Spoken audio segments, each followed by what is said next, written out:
Hi guys, it's the Gooncast. Fucking enjoy it. Hey, fuck you, it's Gooncast. Golden Rocko's 3. I'm Saber. 2020 Part 3 is over. Hail 2020 Part 4. Don't Hail call it a Satan. comeback, y'all. We've been here for years. Alright, that's the end of the episode. Goodbye. Yeah. See you next award season, fuckers.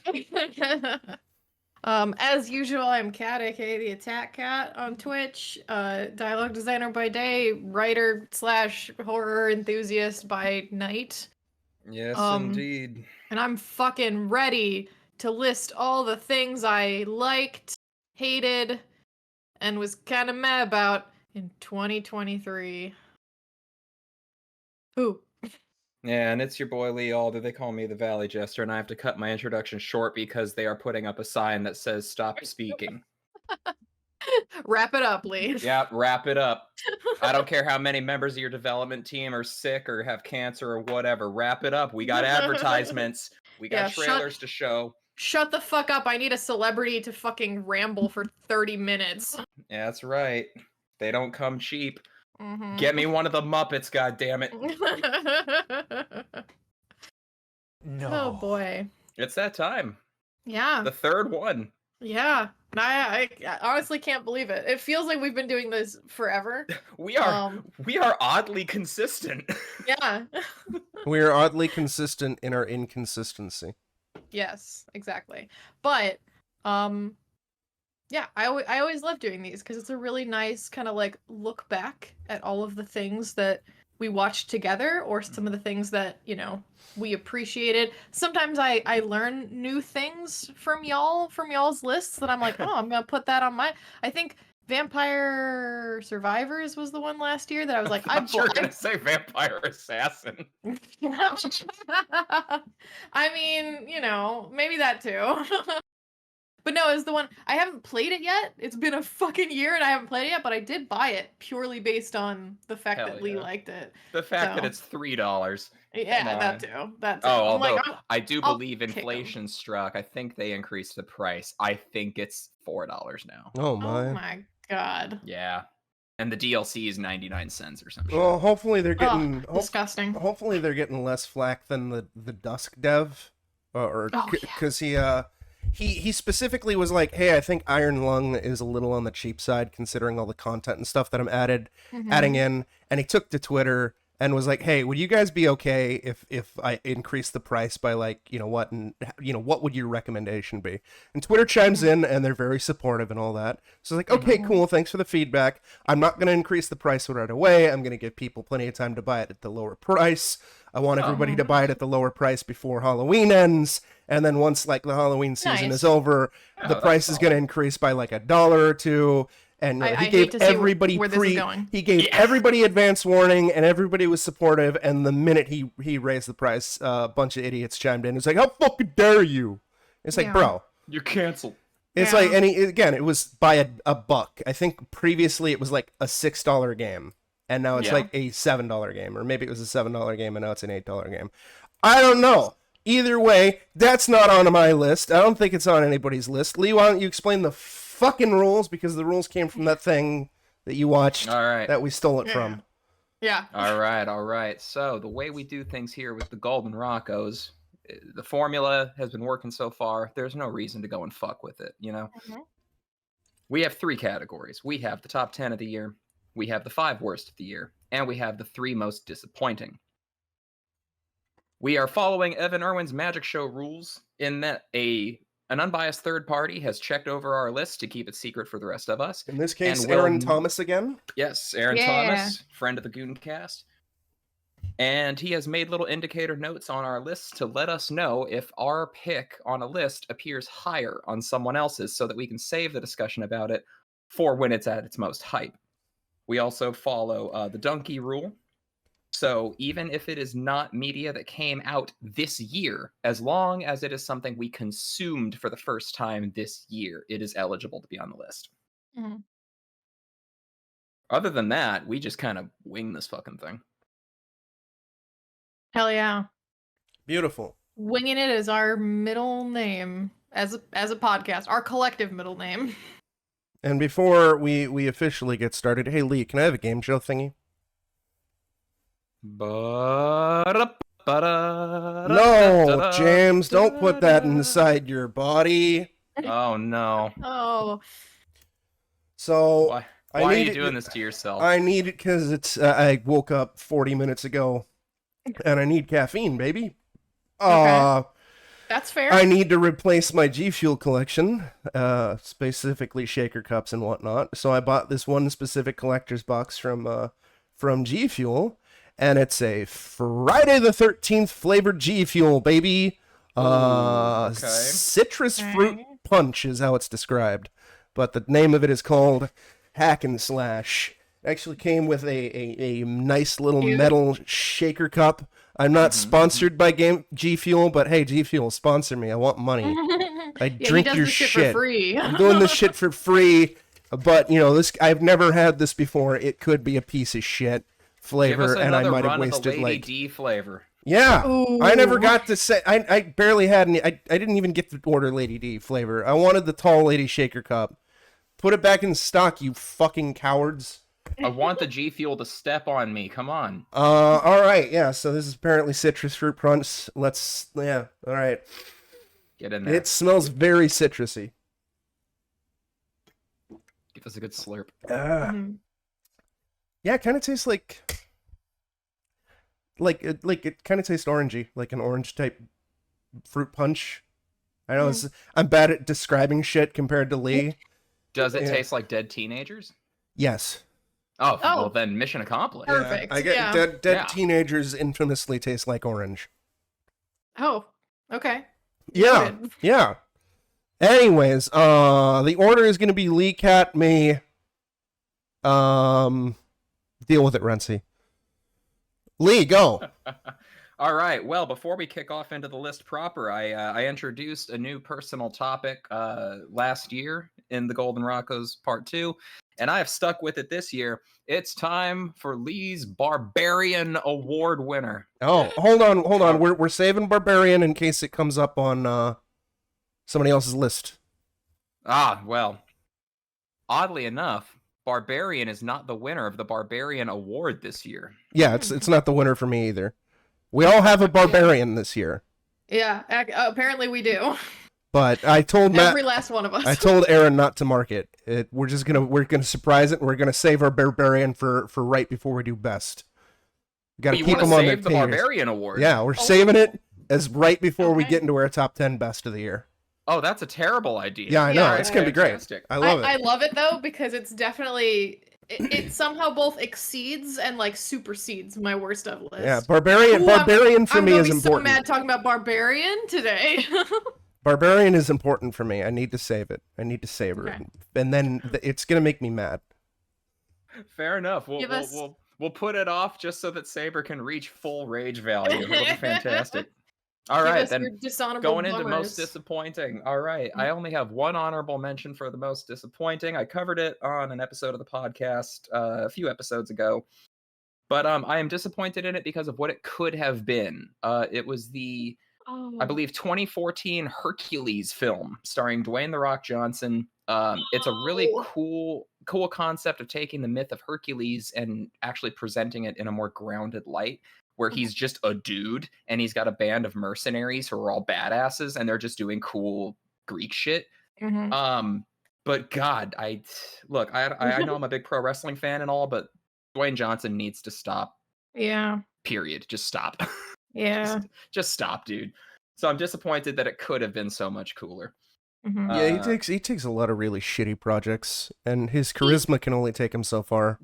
That's He the thing. does. Yeah, and also I feel like I've heard that like he nowadays is like I will never I can't be the villain. I can't like lose. Yeah, he's Contractually, he cannot lose a fight. yeah, Yeah, and he's it's gotten just way kinda too like- much of an ego. Yeah, and that's just kind of like, well, that's not interesting to like you're not playing interesting characters then Yeah. if you're not, like at that level of I'm not even gonna say vulnerability. I mean, look at Dave Bautista, right? Yeah. It's like Mhm. the stuff he's taking is like holy fucking shit, dude. Like, Yeah, I mean, Well, I like, mean, that's when you look at impressive. when you look at all the pro wrestlers who lately have transitioned into acting, Mhm. like, okay, Dwayne Johnson, John Cena, Dave Bautista, like, Mhm. if you thought out of those three right out the gate that the best would be Bautista, like, Yeah. everyone would have thought you were crazy. And he's Yeah, such a right. fucking good actor. Yeah, it's Mhm. that's kind of the weird thing is like I remember when Guardians of the Galaxy 3 or Guardians of the Galaxy 1 was announced and I was like, "Oh cool, a wrestler." And I think he was also I think he was announced for Spectre at that point or maybe not, I don't Yes. know. And I was like, "Oh Ooh. cool, a wrestler or whatever." And then you see Guardians of the Galaxy and Mhm. he is so good and he is so Mhm. funny. And then you see him in everything else and he is Mhm. at least the stuff I've seen him in, he's always been used well and he's not just Mhm. playing the same character over and over again. Like his character, Yeah. though He's brief in Blade Runner 2049, is not Oh God, yes. Drax from Yes. from Yes. I mean even yeah. He was the best part of Knock at the Cabin in the Woods. Oh, I believe it. Yeah, not Yeah. Which is surprising because like listen, I'm as much of an M Night apologist as anybody, even though Lady in the Water fucking like Yeah, we don't talk about that one. But like he's generally like not great at getting great performances out of actors. Yeah. See the movie that shall not be named. Mhm. But specifically like Batista just like fucking killed it. So it's like if he can even supersede M Night's kind of weirdness, Yeah. that's a good guy. Yeah. Well, and I think that wrestlers as actors get a bad rep They because do. it's easy to focus on the ones that like just really don't do it. Like, yeah, Dwayne Yeah. Johnson's stale. Hulk Hogan had his run of like yes. weird fucking kids movies Uh-huh. and Rocky 3. But then you have like Rowdy Roddy Piper. Uh-huh. Mm. You have Jesse the Body Ventura in Mhm. Predator. Like, And Yeah, and they can do it. and fucking God, what was it? The Running Man as well. yeah. Mhm, Yeah. mhm. Yeah, they So, have good shit. And that's Yeah. really sad about The Rock too, because like for a long time I really liked him as an actor. Like The Rundown Yeah. is such a fun movie, and Yeah, honestly, he gets his he shit kicked does- in, and he's got a lot of charisma. It's Yes, he has done really good work, and now he's gotten to the point where it's like ego too big, like you said. It's just like that's purely what it is. great. Yeah, yeah. So, yeah, that's why Hercules is on my disappointing. Could have been so much Bummer. cooler if they just kind of settled for the star power. all right. Yeah. Which brings me to my first official inductee into the Golden Rockos, Part 3. Boy, for all the hype it got, I did not like Smile. Oh, Oh wow. interesting. Okay. So, Smile was a horror movie from 2022 that it seemed like trailer-wise and advertisement-wise, it looked like another one of those, oh, let's just throw a PG-13 movie together to get some money from kids on Saturday nights so they can jerk each other off in the back of the theater. Correct. Yes. And instead, I'm like, oh, this one's rated R. Okay, Mhm. interesting. And then the buzz started going around. Everyone's like, yo, actually, this kind of fucks. I'm like, Mhm. okay, whatever. I still didn't bite. I only got around to watching it this year. Mhm. And I will say that I believe I was the victim of buying into the hype too much. Yeah. I think Yep. if I had zero expectations, if I went into it thinking it was going to be PG-13 garbage and got what I got, I think I would have been pretty happy with it. I think you're right because I also saw Smile, I think the year before you. Mhm. And I was purely expecting garbage and I was like, "Oh, that wasn't terrible." It wasn't Yeah. good. It didn't make it on any lists for me, but I was like, "Yeah, okay." Yeah, it's got some really genuinely good scares in it. Yeah. Everyone always talks about the car scare, and yeah, that's Yes. fucking It- great. It's pretty good. Yeah. And then in the last 15 minutes, it turns into Barbarian, which is Yes. always great. Anytime a I- movie just wants to turn into Quarantine at the end, I'm always in. It turns into I'm gonna- Barbarian. You say? I need to watch this immediately. Yeah, you do actually. You should 100% watch it. I will say I liked the monster reveal. Like Yes. I don't know if you've seen like I saw a like clip from like behind the scenes of like how they made the like I don't want to spoil it for Jam, but there's a moment where it like reveals itself and I saw like a behind the scenes thing and it's like, oh, that's so cool. It's like practical effects that they used and you're like, Yeah. Oh, that's awesome. Yeah, so even No. though I didn't really like the movie, I'm not going to put it in my worst because it was a pretty fucking good film. Yeah. It's disappointing because I let myself buy into the hype of it too much. Um, so yeah, no slander against the movie. It's a good watch. If you haven't seen it, get around to it. Smile, number 3 most disappointing. Nice. You know, it's really funny that you say that because my number 3, actually same thing for me. I bought into the hype. Yes. I thought it was going to be fucking amazing, and yeah, I was let down by it. But first, I'm gonna go with my first dishonorable mention. Get in there. So my list got rearranged. My lists got rearranged quite a bit in the last like 2 months basically. And so this actually was on my my bummers list is what I call it. The bummers list. But I ended up knocking it off because I started trying it a little bit, and I don't hate it. I just more hate the idea of it. And so this was actually also like initially I had mentioned to both of you, I think, that Jason Isaacs ended up on 3 of my lists. Oh God. He is still on 3 of my lists technically, but he's not on the 3 main ones anymore. He got shifted around a bit. But so yeah, my dishonorable mention is the Foehammer trophy for Baldur's Gate 3. Yeah. Purely because I am a trophy hunter, I am a completionist, and I also don't tend to go after like 100%ing trophy lists unless I am pretty confident that I can do it.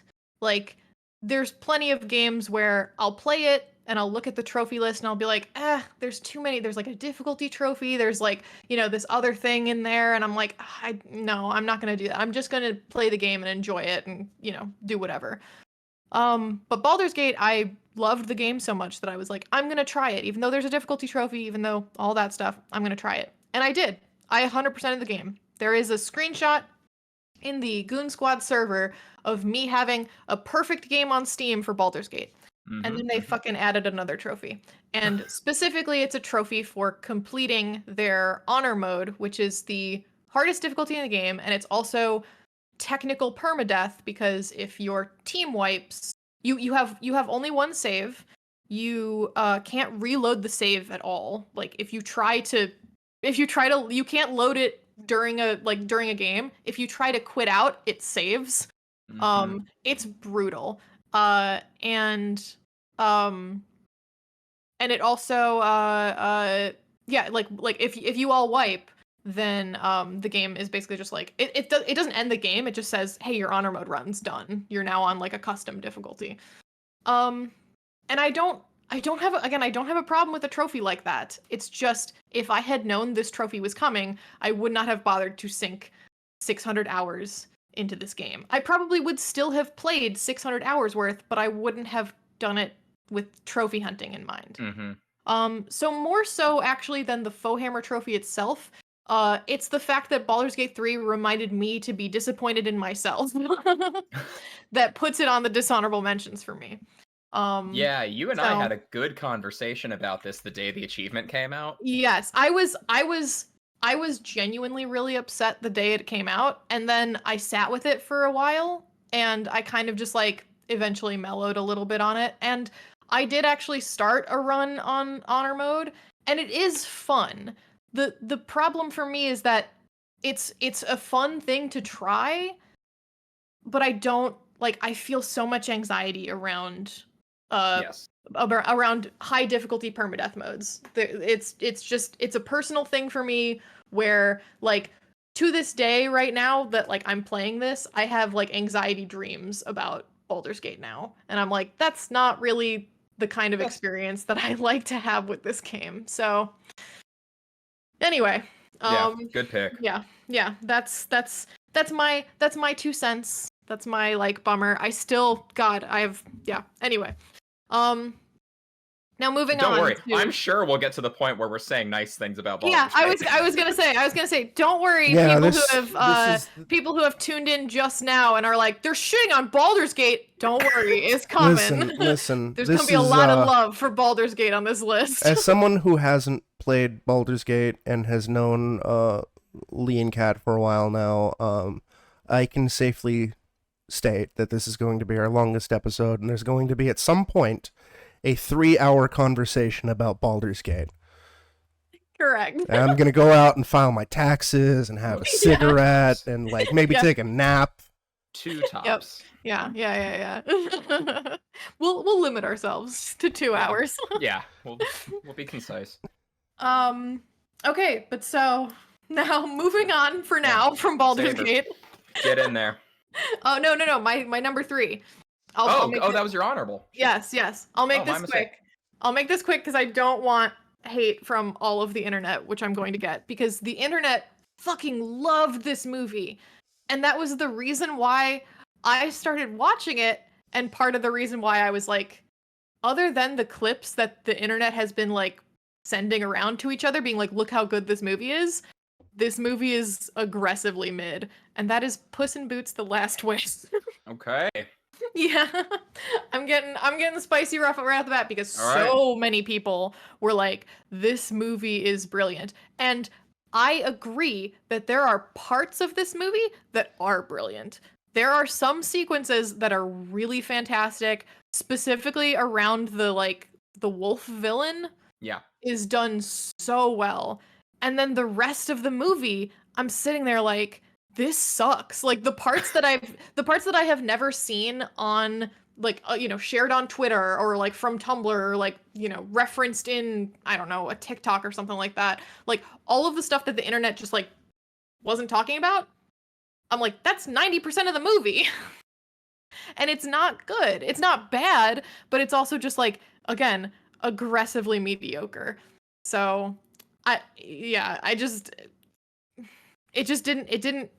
it swung for something. It did some things amazingly. It knocked some things absolutely out of the park. But most of it, I was just like, I don't see it, guys. I'm sorry. If you loved this movie, I'm not saying you're wrong. I'm saying I'm probably wrong, but it's on my list, baby. Make your own goddamn list. We here at the Gooncast never want to yuck anybody else's yum. No, no, unless it's not at all. Unless one Fear thing Street. I did love about Last Wish that I want to throw out is that it risked suffering from the Spider-Man 3 thing of having too many villains. And Last Wish had 3 front and center antagonists and managed to make the balance work. And I got to appreciate that. That's pretty fucking good. Sure. You had Big Jack Horner, you had Goldilocks, and you had the wolf. Yes. And art style was cool, but okay, I can definitely see it because that was the internet darling for a while when it came out. It really was. Yeah, and I completely agree with you that I think, again, villains, I think they did well. I think some of the art direction was okay, some of it was not good.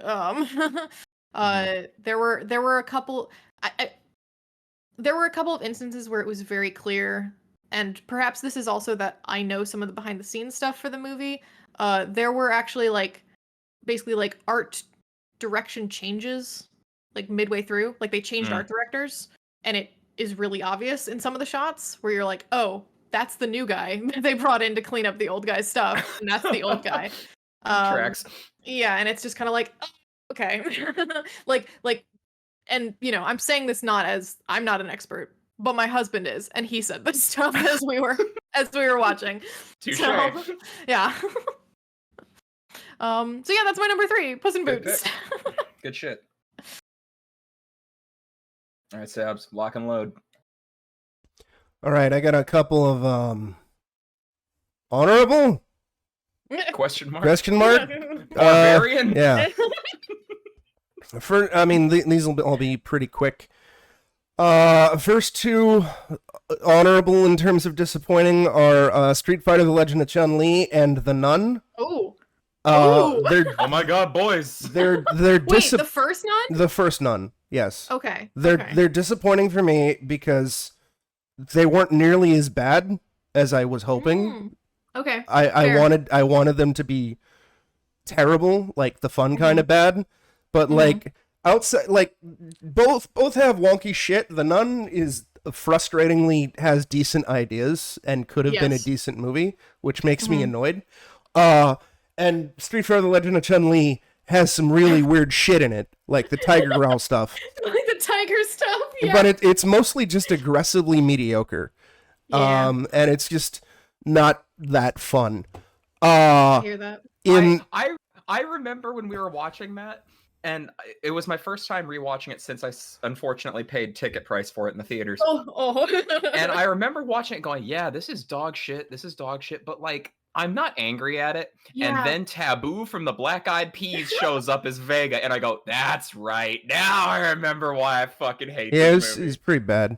Then in what's becoming a tradition, my next disappointment that's an honorable mention, although I think it last year actually made the list. Hold on, let me check and just delay. No, it didn't. It didn't. It was that bad. It was still a fucking honorable question mark mention. Scream 6. Yeah, except for it's even worse than Scream 5. I don't want to get into the behind the scenes shit that's been going on, which has been really fucking stupid. It's been really stupid, though. Maybe the franchise can take a rest for a while because, goddamn. Yeah. And then I hemmed. People online are talking about like, oh, they're gonna back a truck up into Neve Campbell's house to like finally pay her, and it's like, no, just leave the franchise. Yeah, alone, whatever. Please. And then She's done. I Everyone's hemmed. done. I hemmed and hawed between this and my actual number 3. Like I was toying between these two, and this is probably my second spiciest disappointing list thing. But I know that Lee will agree with me. Hit me. Okay. Quake 2. This is my first time playing Quake 2. Go. I really liked Quake 1, and I only played it for the first time a couple years ago, and I was very excited to play Quake 2 whenever Night Dive remastered it. And they remastered it, and it's a very solid remaster. Okay. But Quake 2 is basically like one of those... It has nothing to do with the first Quake. It's effectively like a reboot. It's like a reboot sequel where it's like completely different tone, completely different setting, completely different everything, right? The first Quake is like first-person shooter horror, very Lovecraft-inspired. Quake 2 is more aliens, which is fine, but like whatever, it's a bit of a disappointment, but just, goddamn, the game was just not that fun, and it was really disappointing to play overall, and all the weapons felt shit. Thank you. Like they have their, like Quake 4 had like the super nail gun, which is basically the nail gun in Quake 1 is like their shotgun where it just fires nails instead of like shells, and it's fucking weighty and tanky and fucking feels great. And the super nail gun fires, it's basically like a 4-barrel shotgun, and it fucking kicks ass. And then you get to Quake 2, and fucking every weapon feels like a popcorn fart. Yes. Every weapon I feels need to give out about the fucking super shotgun for a fucking minute. weak. Okay, in place of conventional religion, I have usually looked to the double-barreled shotguns of boomer shooters for my spiritual revelations. And you need punch, you need Yeah. You pull the trigger on a fucking super shotty. You know, the gold standard's Doom 2. The gold standard, and everybody else is trying to get there. A boomer shooter shotgun needs to feel like God busting a nut. Exactly. And you know what? You couldn't pick the phrasing better. Just popcorn fart. Yeah. It's super shotgun the weakest in Quake 2 shit. is the most impotent fucking God. And Thank you because for putting this on the because every weapon feels weak, it makes the game needlessly difficult, especially because like there's like very little ammo compared to Quake 1, which is weird considering it's a boomer shooter. So like Quake 1, when it gets difficult, you feel like genuinely challenged and your skill is being tested, but you have all the tools and ammo required. Whereas Quake 2, you just feel like at a massive fucking disadvantage and not the fun, like, oh, I need to like survive by the skin of my teeth sort of disadvantage. This just feels like really badly balanced and shit. Anyways, that's my last honorable mention, and it possibly was going to be number 3, and it was number 3 literally until today, because I actually edited my list because I know neither of you have played this and it won't be on any of your lists. Great. All right, copy. And that is Demonologist. Oh. It's a Phas clone. It's one of the many Phas clones out there. It left a very strong first impression on me when I first played it months ago, and I think I even mentioned about it months ago on the Gooncast. But it's kind of fallen into the same thing that every other Phas clone has done, where nothing really changes, and overall the experience, like, whatever the first impression was is basically gone. Like, progression really is fucking slow, and they have maps locked behind progression. The game, for some reason, like, okay, so, like, for positives, it has a really cool fucking aesthetic where it's not, like, directly copying, like, traditional EMF readers and stuff like that. Like, the EMF readers, it almost feels like this homemade piece of junk, almost like something you could have potentially seen somebody try to make in, like, the early 1900s or whatever. And it's like, this is cool, this is a very neat aesthetic, and it has some, like, unique flourishes and horror with and Easter eggs that can be done by voice chat and stuff like that. But it's way too reliant on just jump scares. The game has been out for almost a year at this point, and as far as I know, there's still no proper way to hide during a hunt. You just have to loop. And while I personally don't mind looping in Phas, looping just isn't that fun in Demonologist. They have optional objectives, and I say optional in giant quotes because they're actually mandatory if you want to progress, because like there's each investigation is cut up into 3 phases. There's guess the ghost, and then optional objectives, and then there's an exorcism angle, but you can't touch the exorcism until you've completed all the optional objectives. And the optional objectives are all fucking lame and boring, and it's like, find the hidden symbol on the wall using the special glass, or find X amount of dead rats and put them in a cauldron. It's like, this is dumb, this is stupid. Occasionally, it has a little bit of charm, because, like, one of the optional objectives involves building a fucking ghost gun to shoot the ghost. And I'm like, this is stupid, I love it. Like, this is the right kind of stupid. But for the most part, it's just kind of continued to prove that, unfortunately, every single direct Phas clone, like, I'm not just talking about, like, multiplayer games with ghosts in them, but, like, outside of Forewarned, every single Phas clone has just been an unfortunate cash grab, or development dies and nothing happens. And the fact that I have to sit there and grind on a map, like, repeatedly on one map is a killer. Yeah, like, it's the ideal farm strat to unlock maps faster is load in on a map, randomly guess a ghost, and then just complete the optional objectives to earn cash and XP and then leave. And that's not fun. Yeah. It's boring and dull, and it really pissed me off. Yeah. I dig that. All right, I remember playing that like with you the first time, and I remember all of y'all being like into it, and I think that was one of the ones that I was kind of like meh on. So it sucks to hear that it got worse for all of you. It hasn't really evolved. It's just been the same thing, and it's really upsetting. I want there to be a Phas clone that is on par or better than Phas. I want to see this genre grow. I want competition breeds excellence, and even as much as I like Phas, it does some goofy bad stuff from time to time, and I just want a good alternative. I mean, exactly. We're not bashing Phas, because we know how much everybody knows how much James loves Phasmo, and as do we. But I mean, sometimes it's kind of natural part of development where sometimes you course correct for something that didn't need course correcting, or whatever. But the fact that it's kind of really the only one out there that's like worth like it doesn't really have competition, right? Like we have a couple of clones that are like, oh, this is really fun, this is cool to do. It does not have the staying power of Phasmo though. Nope.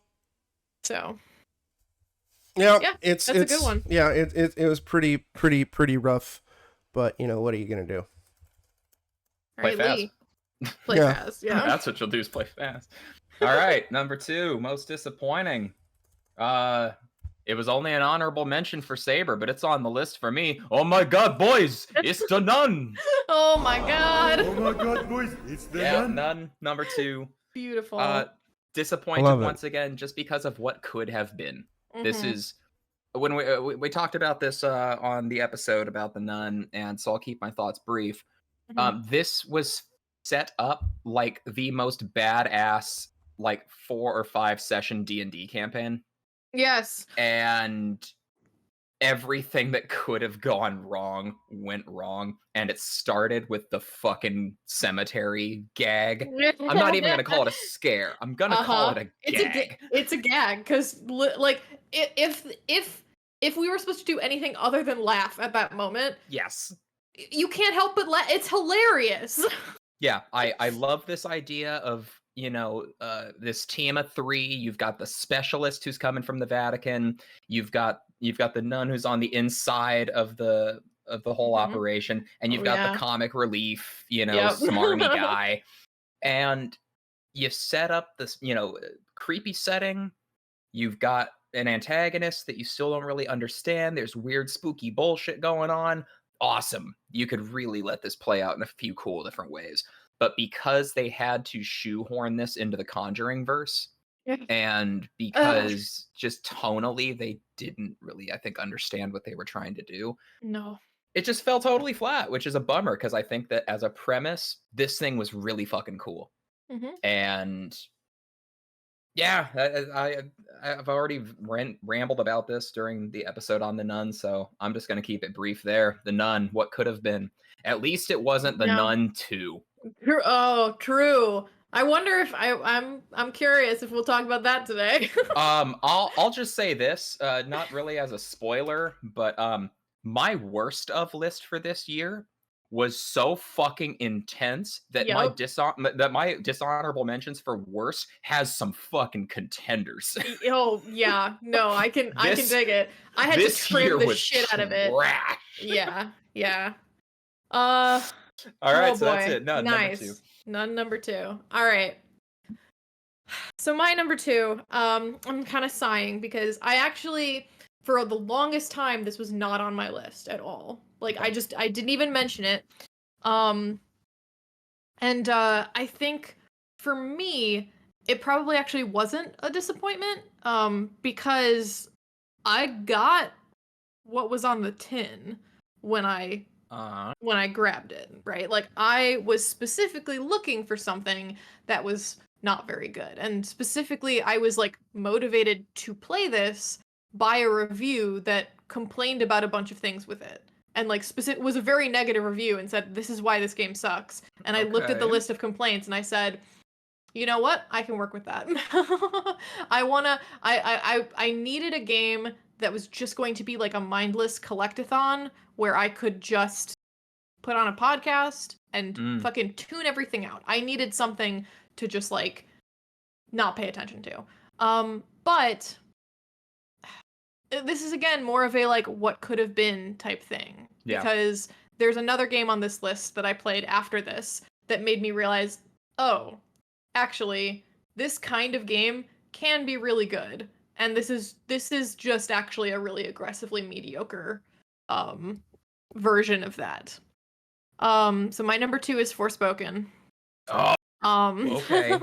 Yeah, and I platinumed it, and I didn't hate platinuming it. Really? Although there was one trophy that I was furious at because there was a fucking QTE dance section where literally the events that like the button prompts for what button to press next, if you waited for the prompt to show up on screen, you would fail.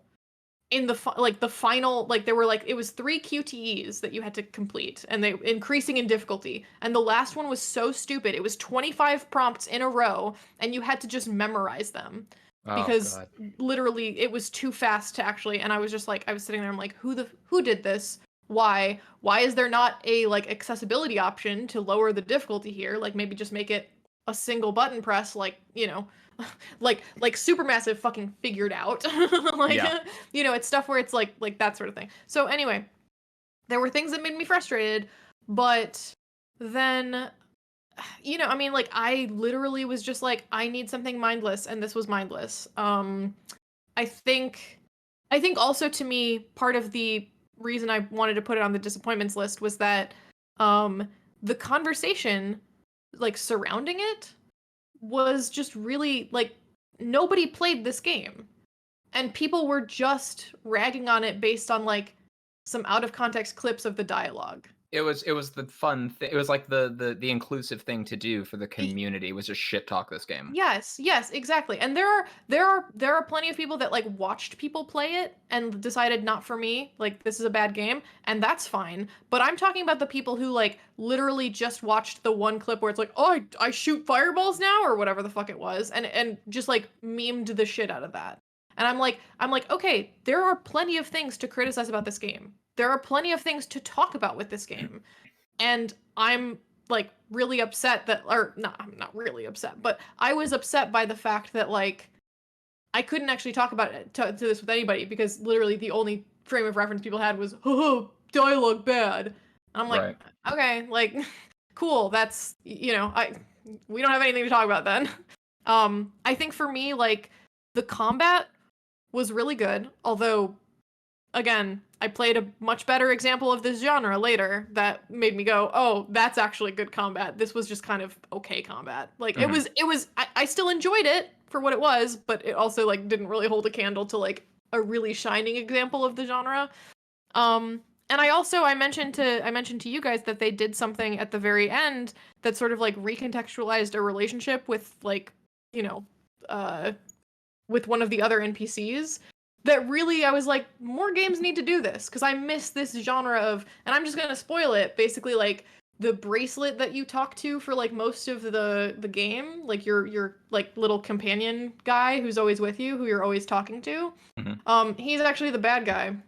Oh, and you have to fight him at the end. And then at the end, like, the way they kind of continue the, you know, because I also have a problem with, like, big open world games where they'll be like, oh, here's this world-changing event at the very end, and then we have to, like, you know, basically just, like, reset you before the world-changing event, or, like, you know, basically just, like, a lot of open world games do a really terrible job of allowing you to keep playing after the end game, and this one actually didn't do a terrible job, because it said, like, okay, she doesn't have her bracelet anymore, but then, just kidding, actually, she does, because she just trapped him.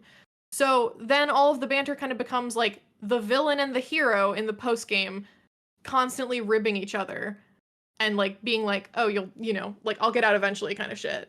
And I was like, that's fucking fun. I like that shit. It's basically just like potato GLaDOS on your hand for the rest of, like, for trophy cleanup. And I was like, hell yeah. I love that shit. That's awesome. But then, and the other thing was just, like, the pacing was really bad. So, like, cause, like, the combat is a lot of, like, powers that you absorb from other people. It's basically like Infamous, which is probably another reason I liked it. But basically, like, you get the first power, and then you have a really long time to kind of get to know those powers, and then you get the second, third, and fourth power, like, one after the other, like, hours later, and it's just like, what is this? Why is this paced this way? Because basically it's just like you have, like, a boss gauntlet at the end. It's very clearly like they ran out of time, they ran out of money, they had to cut things, had to cut corners, whatever. But it's just, yeah. So for a lot of reasons, Forspoken's on this disappointing list. But yeah, I mean, I didn't, again, I signed up for it. It wasn't like I was hyped for the game and then I played it and I was like, oh, that sucks. It was more like I saw it was a disappointment already and I said, cool. just like me. So yeah, that's it. Good pick. Before I get pick. into mine, one of the things that you mentioned about like in terms of interesting post game in an open world thing, that I really wish we got was Prey 2, like original Prey 2, before Bethesda decided to fucking kill it off by fucking over the studio, and then just fucking call some other game Prey because IP, even though it has nothing to do with Prey. Yeah. Because a bunch of details came out about it, the game in the last couple of years, and the most interesting thing is the game's twist, where it kind of did this whole Bioshock-esque thing of like whenever you die, you'd like wake up in like a Vita chamber sort of thing or whatever, except for in this case, like it's your apartment. But then you get to the end of the game, and you find hundreds and hundreds of your corpse. And you realize that you've been cloned every single time you die.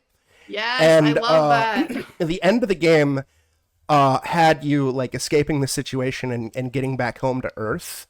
And like the ending cinematic was like this montage of you living out the rest of your life back home on Earth, starting a family, and you die surrounded by your loved ones. And then it fades to black.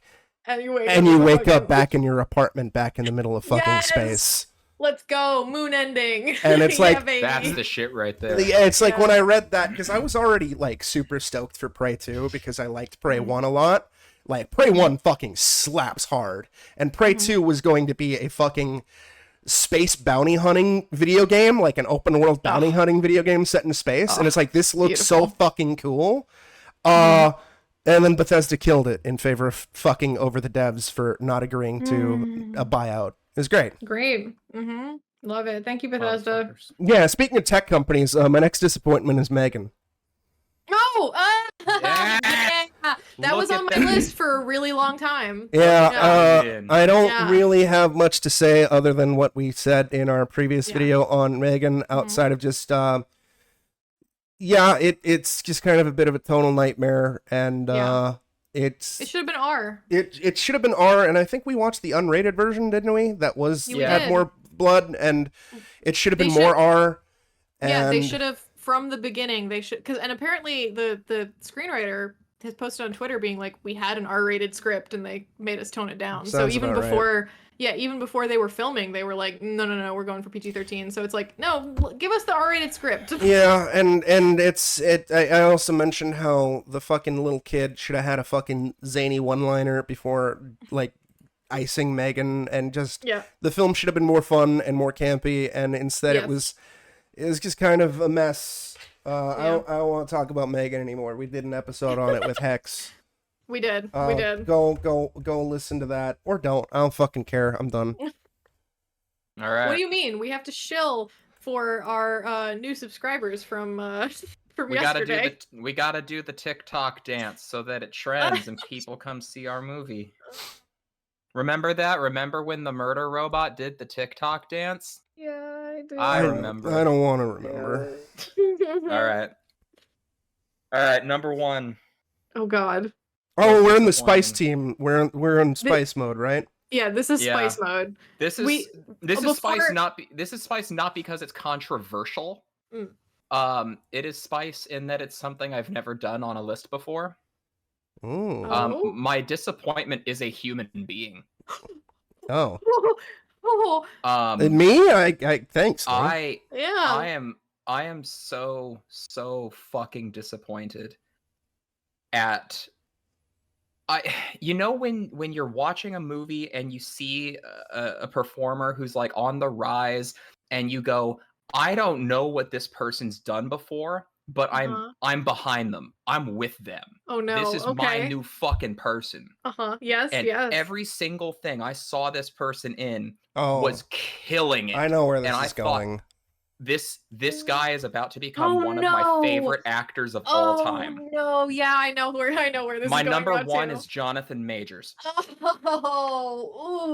I am so fucking upset on a visceral level because Lovecraft Country, I thought this show sucks, but this dude is great. Yeah. And mhm. then fucking Creed 3. I'm like, Oh God, this is the baddest fucking he was dude. so good in Creed 3. And Like, oh my fucking God. I'm not a big Marvel guy at this phase of their movies, but fucking Kang, Mhm. just everything that this dude was showing up in. I was one of those guys who felt like I was on the the hype train early. Yeah. I'm like I'm a day one Jonathan Majors guy. Let's go. I can't wait to see this dude's career take off. Yeah. And then he's a piece of shit. Yep. Yeah. And I did what I felt was the right thing of like, I don't want to make this a big like fucking political thing. Yeah. I didn't put him on this list until the verdict came out. Yeah. I was Yeah. not going to jump onto an internet witch hunt about shit that I don't know in people's Yes. lives I don't understand. Yeah. But when the verdict hit, I'm like, okay. Yeah. All right. Yeah. Yeah. I'm yeah. so bummed out at just what could have been if this Yeah. guy just was a more ethical human being. Yeah. Yeah, exactly. Yeah, it always sucks when that kind of thing happens because yeah, it's just like I am somebody who's very much like I wish we could be better about like, not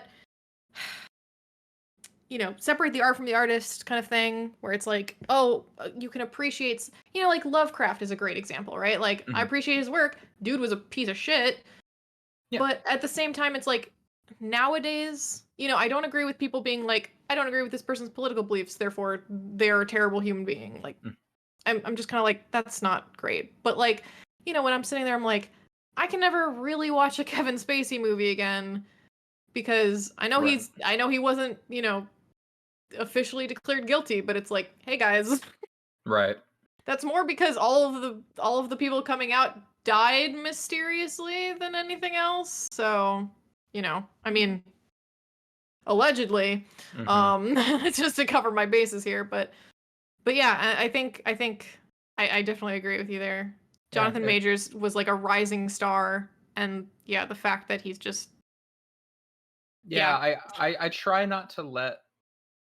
I try not to start disliking an artist's work just because of their Yes. real life Yeah.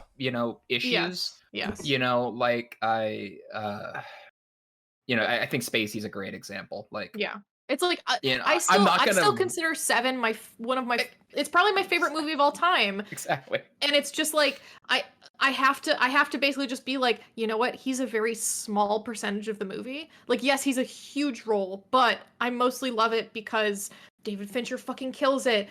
Brad Pitt and Morgan Freeman are like the buddy cop duo that I want in like every fucking kind of movie. And I'm Yeah, and it's like it and the reaches twist a point, is so good. it reaches a point where like if they do release something new, Yeah. it kind of immediately lets you know how you feel. So like if a new Mhm. movie dropped tomorrow with Yeah. Jonathan Majors in the leading role and it looks like a badass action flick or something, Mhm. I would still probably not go see it. Even Yeah. though I have, these strong feelings. Like there's been a lot of controversy lately about Gerard the Completionist on YouTube. Oh, yeah. Yeah. Taking all this donation money and like not giving it to the fundraisers and organizations he was promising for like a decade he was going to. And the evidence is pretty damning. And Yeah. then yesterday he dropped a completionist video like nothing happened. Yikes. And everybody commenting on it on YouTube is like, woof, that's a bold move there, Chief.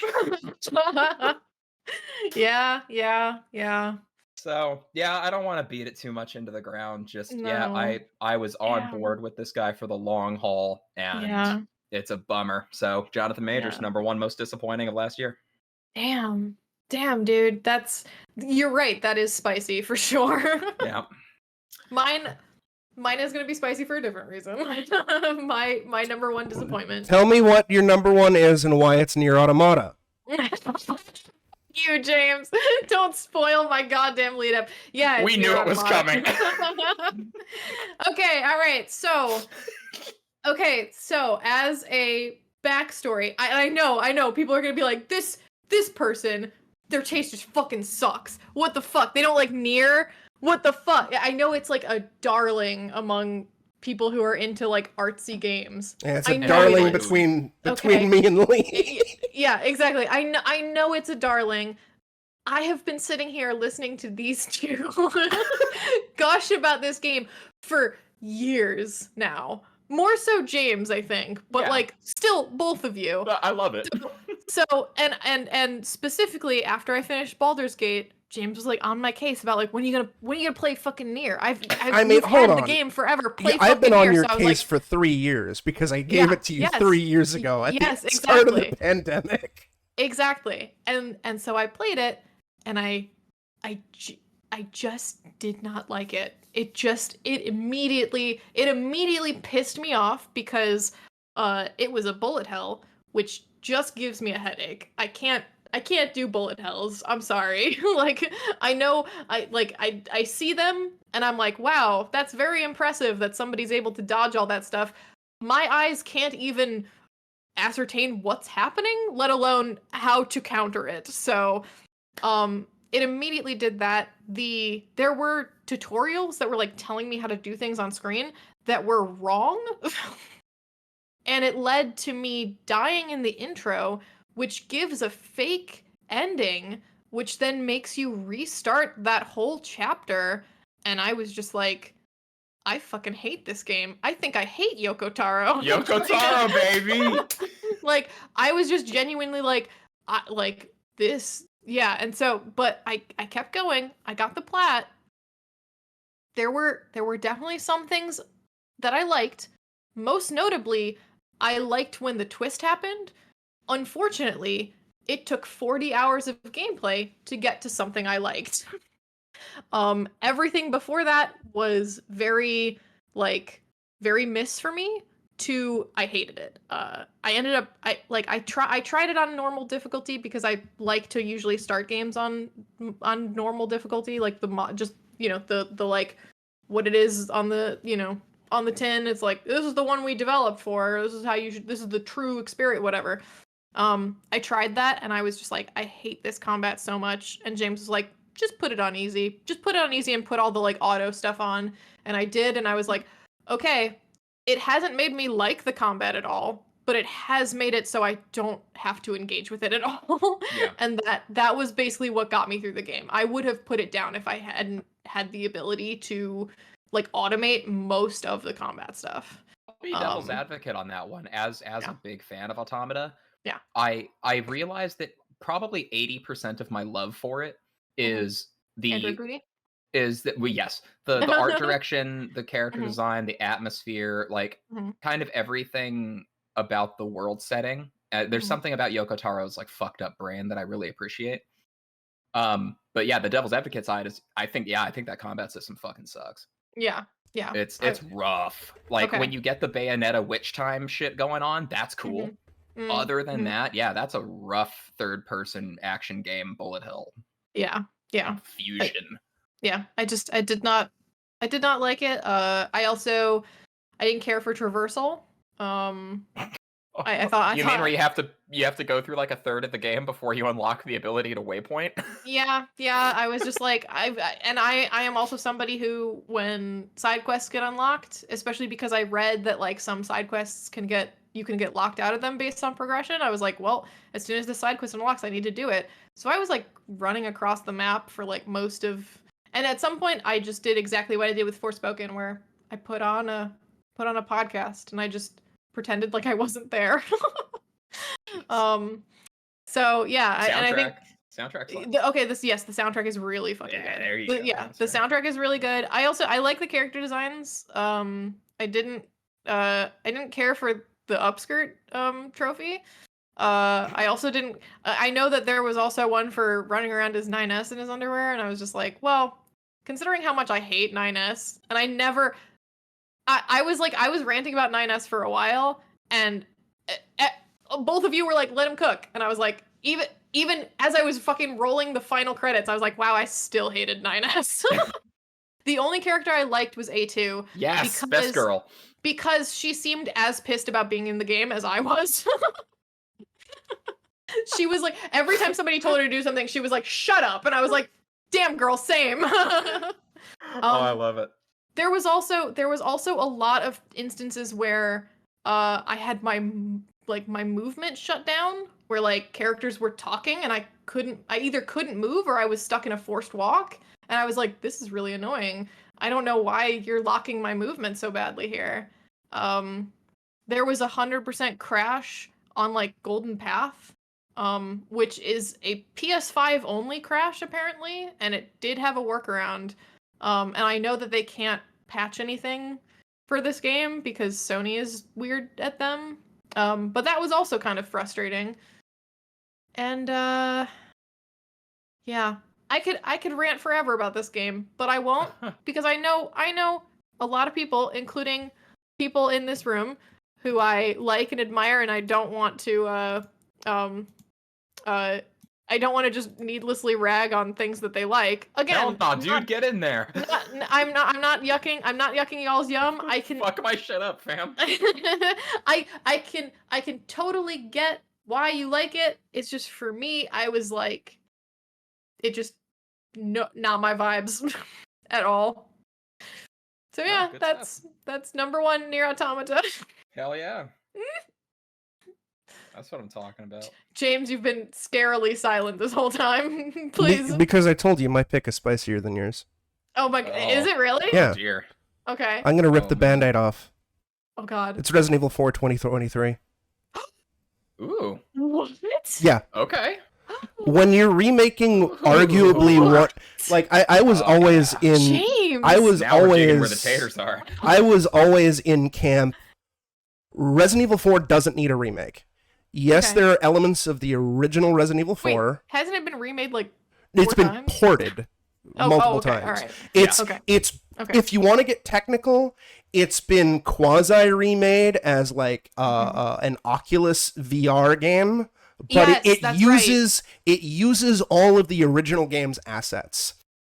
Oh, okay. It's just all right, so converted. it's more It's of like a a- like like Yeah. a spiritual remaster. Yeah, God, I hate and- that I just said and- that out loud. I'm sorry. And that's also one of the ones where like I kind of refuse to touch that VR version because Yeah. one of my big staples with game preservation is there are aspects of a game, right, where 5, 10, 15, 20 years later, they might not age well. And the original Resident Evil 4 has some somewhat questionable elements from like 2005 game design, right?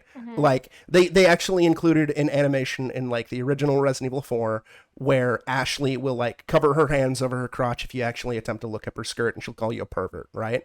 And it's like, yeah, sure, that hasn't aged well. It's not that great. Slap a disclaimer on it and I'm fine. Right? But like when you're using all the original assets and all the original animations and you're converting it to like VR, or you're just making a traditional remaster and you start to remove those elements, I'm not necessarily defending those elements, but I'm defending like the preservation of the original work as it was, and just stick like kind of like those old racist Warner Brothers cartoons where they'll stick a disclaimer on it and be like, hey, we don't agree with this. This is aged poorly, but we're presenting it as it was originally intended, because it's a very slippery slope when you start making adjustments like that. It's Song like of the South is still a piece of like animation history. Just you know, it's like the idea of replacing cigarettes in older movies with like lollipops or like censoring anime for a younger audience. I don't like it. I don't want to dip into that. But anyways, that's... I don't know, man. I love when Funimation turns the Yu-Gi-Oh goons with guns into guys aggressively pointing. Yeah, or like the another good example, which everybody hates, is E.T., where they removed all the guns and replaced them with walkie-talkies, because I don't like that. Yeah. I don't like that at all. Okay. So I will say, as someone who has remade a game in recent history, there are, I think, some things that I would disagree with you on that. Well, there's a difference for me between a remaster and a remake. Like Resident Evil 4 remake, like some people online are freaking out that, oh, I can't look up Ashley's skirt, it's censored. It's like, no, it's not censored, it's a remake. Oh, it's a Okay, completely different thing. I'm talking about like a remaster. You're talking about the remaster, cutting it down. Yeah, okay. or like Gotcha. one of the other things too, for example, is Mass Effect 2, right? Where Mass Effect 2 objectifies Miranda Lawson a lot. Like there's a lot of ass shots of her, and in the remaster, they remove the ass shots. Now that doesn't make or break a game, but it's like just stick a fucking disclaimer on it. It's not a remake, right? I get that this hasn't aged well, and I get that it's not great, but like it's a very slippery slope in terms of censoring a remaster. I get what you're saying now. Yeah, if it's a remake, changes are remake. I don't give a shit because remake. Remake. You can choose to exclude stuff because it's not the original game. A remaster is technically speaking the original game, or it purports to be anyway. Yeah. And if you start editing stuff, then it's not. It's technically not a remake anymore. Or sorry, it's technically not a remaster anymore. I shouldn't still be astounded at the number of people who like make that a big like point of argument. Like, I'm the local degenerate. I'm the Botastava of Booba over here. But if your number one complaint is, I can't look up the NPC's skirt, I think you've got a fucking problem. Just download, just get the PC version and get a mod or something. I don't fucking care. But anyways, her model has been imported to Blender already. Just go fucking Google it. Anyways, yeah, exactly. We're slightly off topic. Yes. We're not. When I was always in camp, Resident Evil 4 doesn't need a remake. Okay. At least not yet. The original game is available fucking everywhere. True. And it like there are aspects mechanically that haven't really aged the best, but for the most part, almost anybody who has never played Resident Evil 4 could pick it up and play it and they won't have a problem. This is kind of like the genesis of modern third-person shooting, and it knocks it out of the fucking park, right? It's kind of like, your best equivalent, I would say, Kat and Lee, would be like Resident Evil 5, right? Like, there's elements of that, sure, that haven't aged well, but Resident Evil 4 plays about as well as Resident Evil 5, and you both were able to play Resident Evil 5 just fine. For me, remaking Resident Evil 4 would be like remaking Ocarina of Time. It's fucking suicide. It's an insurmountable task, right? It's frequently cited as one of the best games of all time. And instead of doing the smart thing of waiting and remaking, say, Resident Evil Code Veronica first, or Zero, or one of the lesser like spin-offs and maybe give them a new light, or even do the fucking insane thing and remake Resident Evil 1 again, but now in RE Engine. Again. Oh, jeez. They decided to remake Resident Evil 4. And there's not much like remaking Resident Evil 2 and Resident Evil 3, I get. Even though Resident Evil 2 is also one of the best games of all time, it's a fixed camera angle, tank-controlled game, and you're remaking it as a modern third-person horror game. I can see, like, I can appreciate it as, like, a different interpretation of the story, right? Yes. But when you're remaking a modern third-person action game as a modern third-person action game, it's gonna feel weird, and especially when you start fucking with the economy and fucking with the mechanics. The fact that James, don't complain. I want Sheva.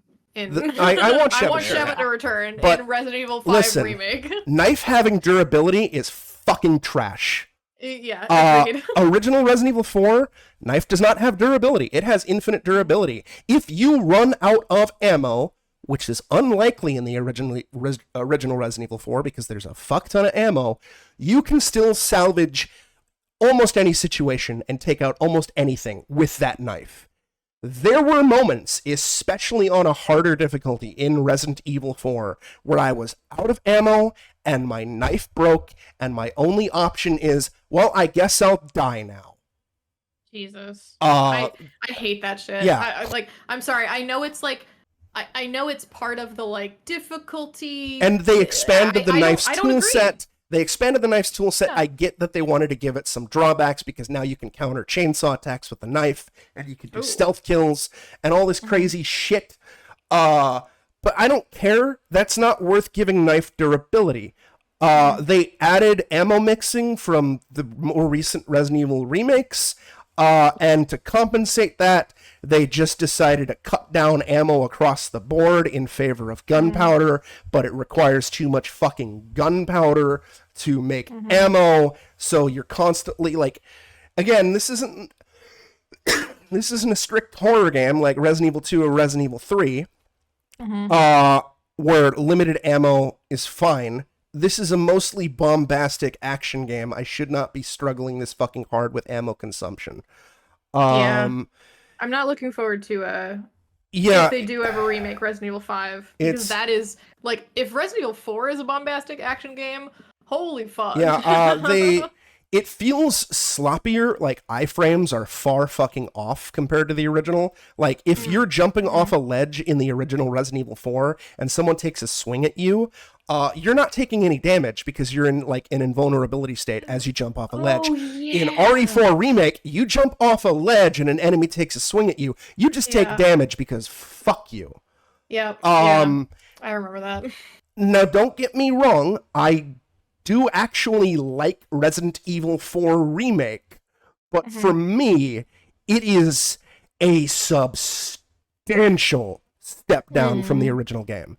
Like, Resident Evil 2 versus Resident Evil 2 Remake, I think Resident Evil 2 Remake is more playable, but I prefer the original, and I think RE2 Remake is a slight step down from the original overall. Resident Evil 3 versus Resident Evil 3 Remake, kind of on equal footing for me because I was the biggest fan of Resident Evil 3. Resident Evil 4 is like my second or third favorite Resident Evil game. And it's kind of the gold standard, the de facto, like the reason why Uncharted and Gears of War and Last of Us and every single fucking over-the-shoulder shooter exists is because of Resident Evil 4. It's that fucking influential. And Capcom dropped the ball, in my opinion, quite a bit. Again, I like the game. I think I platinumed it on PS4 already, and I'm on the process of platinuming it on PS5. I've just been slacking on that. But I did all the mercenary shit and like the separate ways content, which got expanded upon pretty tremendously. There's a whole bunch of other stuff that I could go into, but I don't really want to. But yeah, that's my spicy disappointment. Nice. It's a solid like B or maybe like 8 out of 10 for me if I were to give a score, and I don't like giving scores. But because in comparison to a banger 11 out of 10. The original is all fucking thrill, no fucking filler. It has a lot of corn and a lot of cheesy shit to it.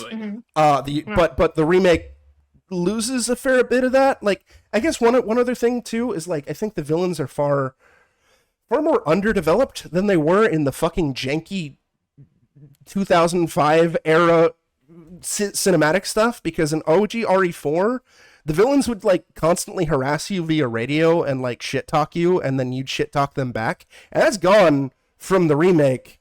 So like Osmond Saddler, you don't get any personality with Osmond Saddler until like he pops up in a cinematic every once in a while, and it's kind of boring. Yeah, I mean, solid game, and I get why everybody likes it, but for me, it is a substantial step down. And if you want to cancel me, you can do so at twitch.tv/Saber0307. Nah, for our disappointments, all three of us woke up and chose violence. 100%. Fucking A. We're out for blood. Yeah. All right, on to the worst. Yeah. Well, hold on. Speaking of out for blood, hey Lee, can I get a game show thing? No, James, don't put that in your body. So yeah, I once again, because I needed more G Fuel shaker cups because all mine exploded. Yep. Nightmare on Elm Street flavor G Fuel, baby, let's go. Freddy's cum. Yeah, this is apparently Cream demon. this is a tart fruit punch. I see a theme here where it's I bet it's fruit punch across the board for slashers. I can't wait for Evil Dies Tonight, which is I don't fucking know, sour fruit punch because the last Halloween movies were fucking sour. All right. Yeah, it smells tarty. Yeah, it tastes tardy. All right. Anyways, let's get on to the worst. Lee, hey, what's your dishonor? Like Nightmare on Elm Street 2. All right. Yeah. Yeah. All right, so moving on to the worst. Oh boy, what a fucking year for just dog shit. Oh my god. So I mentioned this briefly to my co-hosts over text, but just so it's out on the air. Building this Golden Rockos was by far the most interesting one so far, because I feel like in the top 10 best, it's like my top 3 are set in stone fucking classics, 4 through 7 are solid, and then like there was this weird pool of like 20 things that could have filled out the rest of the space that were all just kind of like good. And then I had to stand in awe of how much dog shit I had to endure this year. I didn't even include all of it in the dishonorable mentions because it was just too depressing. So I honed down the dishonorable mentions quite a bit. There's someone inside your house. Yay! There is no house. Nope. And I don't think anyone is in it. Correct. Moving on. The Nun 2, None Harder. None harder. This fucking sucked. Next victim. Yep. This last one is only a dishonorable mention because, for transparency, I did not play it.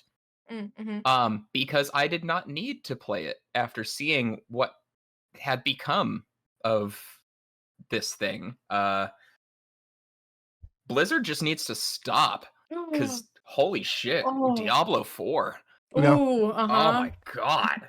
Oof. Guys, just let it go. Hey, remember 6 months before Diablo 4 came out, I was telling you Diablo 4 is going to be a piece of shit, and you're like, yeah, it's going to be a piece of shit, and then everybody called us insane. And then it came out, and it was a piece of shit. And it was a gigantic piece of shit. Fuck you, I'm right, fuck you, I'm right, fuck you, I'm right. It's this stunning power of clairvoyancy that we have to isolate really shitty design decisions. Yeah. It's I'm constantly amazed at how much that company continues to shit the bed. So I can't wait to see what they do in the future. All right, moving on. Worst of 2023, number 5. Let's talk corn politics. Yeah. Hold on. Children of the Corn baby. 2023 is worse than There's Someone Inside Your House. That's a far spicier take for me. I quit the show. I gauge it that way because when I build my list, I take into account what I believe went into it to create the final product. Okay. Children of the Corn had a lot more going for it on like a conceptual level. It's, a remake of a beloved classic from the modern master of horror. They gave it money and we got whatever the fuck that was. We got corn politics. I'm not gonna chew on this one too much. But this whole era of like remaking classics and putting a new coat of paint on them, and let's try to keep them modern and updated and relevant. I'm over it. Yeah. I'm still gonna like touch base on them every now and then because I want to see what kind of stupid shit they're thinking up these days. But Children of the Corn 2023 was just such a stellar, frustrating disappointment. And if you had told me that I would be watching an almost 2-hour movie about old people and children arguing over the state of the corn, I would say, my good man, how could this possibly be as dull as you're saying? This sounds riveting. And then a CG cornstalk monster shows up in the last 15 minutes. Yep. Randall Flagg is one of literature's greatest villains, and they will consistently find ways to shit all over his legacy. Yeah, fair enough. Yeah, I really can't go into this thing any more than we did during the fucking corn episode. I was gonna say we have a whole podcast ranting about this and many more things corn. Other than the band Corn, who are great. Yeah, exactly. Corn had a rough year, I guess. This was indeed a rough year for Corn. Yeah. Yeah. So yeah, the less I say, the better. I'm gonna save my time venting on more delicious topics. We got vents coming up, baby. So yeah, actually, and I'll say it now, because I was just reviewing my list of the worst during our recording, actually, so just like a half hour ago, and I realized I completely missed something deserving of being on my worst list. Ooh. And okay. even though like just sliding it in would like fuck up the whole system of like if it's higher on somebody else's list, like wait until then. So I'm just gonna wait until we get to the number 1 spot to talk about it, because it might actually have been my number 1 if I had thought about it. Okay. All right. So we'll get there. Interesting. So yeah, Interesting. Children of the Corn, number 5. Nice. All right. My dishonorable mentions. I cut it down to 2. Even though that list was intense. It was a real knockdown, drag out brawl for a good month of me being like, is this worse than this other one? Did I hate this more? Was I angrier at this? Etc. So my first dishonorable mention is thanks to their goddamn patriarchy, Exorcist Believer. Yes. We already had a podcast about it, so I'm not gonna go too much into it. It sucked. It was awful. And my number 2 on dishonorable, actually related to what James was just talking about. So I played Resident Evil 4 Remake for the first time. I've never played Resident Evil 4 before the remake. So that was my first experience with it. And if the goal of the buddy AI design was anything other than make me hate Ashley Graham with every fiber of my being, right? Then they failed. Look, because Ashley Graham in Resident Evil 4 Remake is one of the worst buddy AIs I've ever had the displeasure to have to drag around a fucking map. She sucked. Yeah, I hated her. That's part of one of my major dislikes, because RE4 you could tell her to like stay put or get in the bin, and I get it.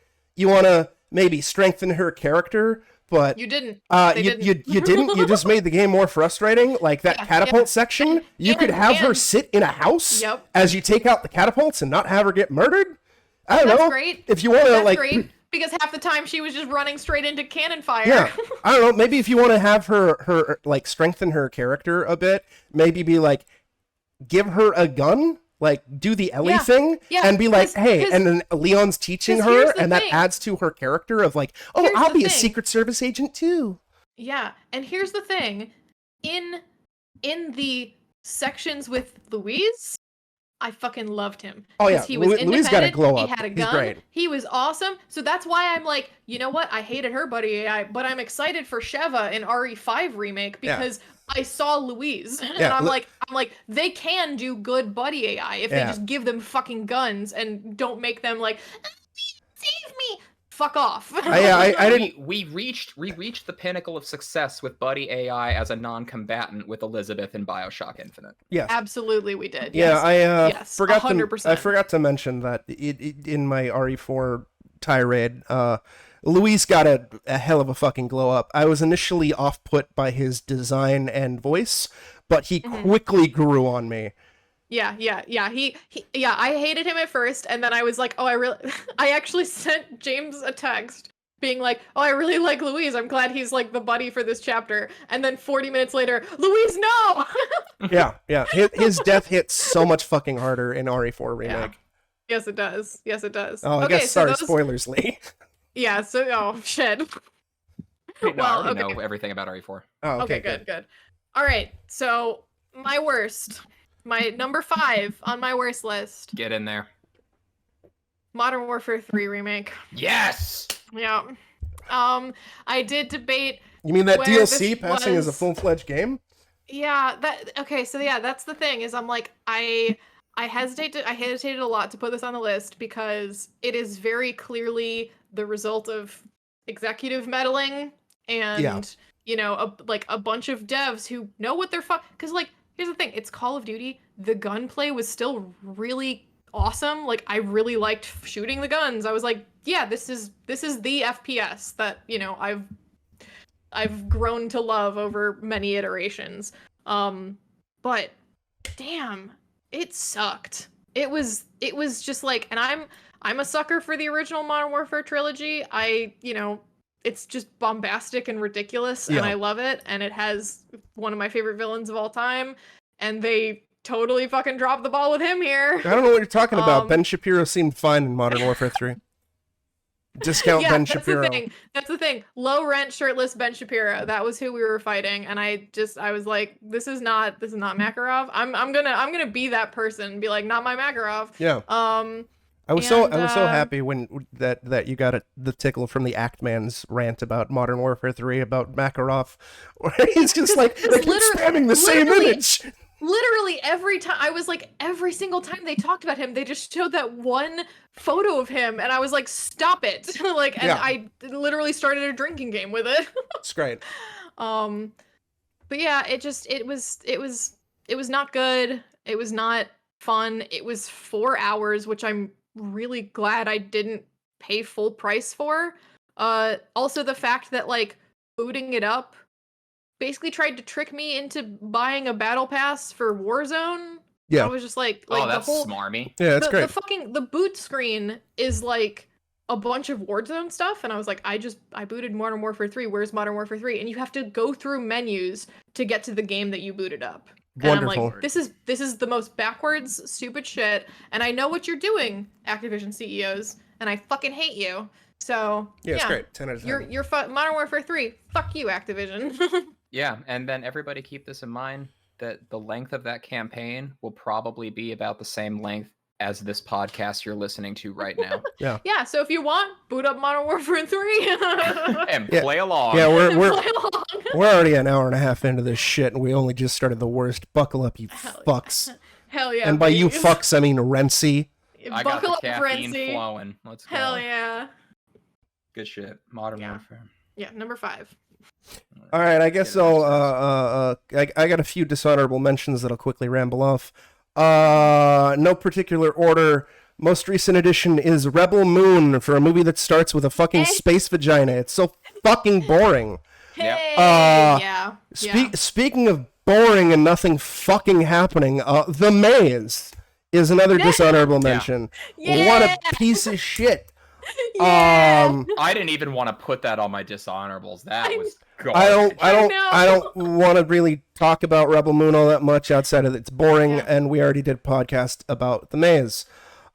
Next up is not Dead Space, aka the Callisto Protocol, where you fail at making a survival horror game so fucking goddamn fucking hard, and you turn it into basically like a bombastic Uncharted clone. That's cool. And it's just not scary, and it's frustrating, and it's tedious, and it's stupid. Anyway, speaking of Dead Space and video game remakes, the Dead Space remake fucking sucked.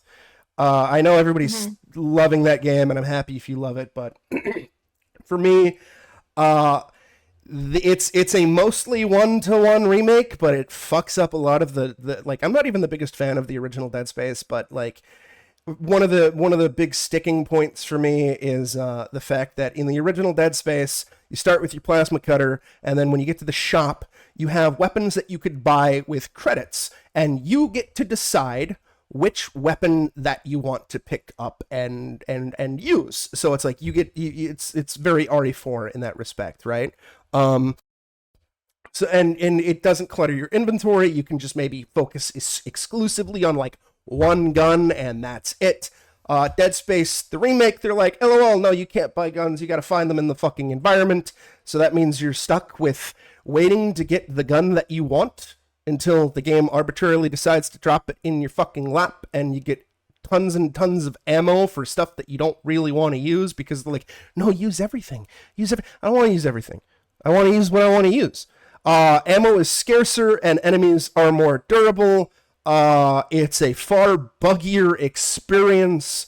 The fact that it's not chapter-based, yeah, it makes it a bit more immersive, the fact that it's one seamless exploration of the ship, but for me it kind of makes it a bit more of a slog, and the performance kind of sucked. There's a great bug that I got where if I was playing on the game's permadeath mode, it would have been fantastic, where I fucking saved the game and there happened to be an enemy nearby. I quit the game, and then a day later I boot up the game, and as the game is booting up, all of a sudden I'm cut to a death screen because the game loads your most recent save as it's booting up, but I have no control, and I just get murdered off screen. Beautiful. Hey, Oh my god. 10 out of 10. Game of the year 10 out of nominee. 10 game design. EA Montreal or whatever, Motive, I don't fucking care. Next up is it's weird. It's DLC for a game I liked that I never got around to playing. It's the Alan Wake 1 DLC, The Signal and the Writer. I like Alan Wake 1 a lot. It's got some jank to it for sure, and part of that jank is the combat. And the DLC is very, very, very, very, very, very combat centric, to the point of frustration, to the point where I was dying really early on normal difficulty, and I'm like, this can't just be me, right? And I look it up, and everybody's like, no, this is a steep difficulty increase. And yeah, that was just kind of a major bummer. Second to last, dishonorable mention. I just lumped these both together. I call it Conjuring spinoffs. The Nun 2 and The Curse of La Llorona. La Llorona was a bit funnier because of Dead Cop Dad. This was on my list for a while. This was like actually on my list for a while. But there's just other stuff that I hated more. Just please stop with the Conjuring stuff. Just end the universe, especially the spin-off stuff. The Nun 2 was a piece of shit. La Llorona was a piece of shit. I know you're trying to backpedal and claim La Llorona's not a Conjuring movie, but I fucking saw Annabelle in there. Fuck you. And the last one, it's a unique piece of media. It was like a one-time limited event. The last dishonorable mention is my house burning down.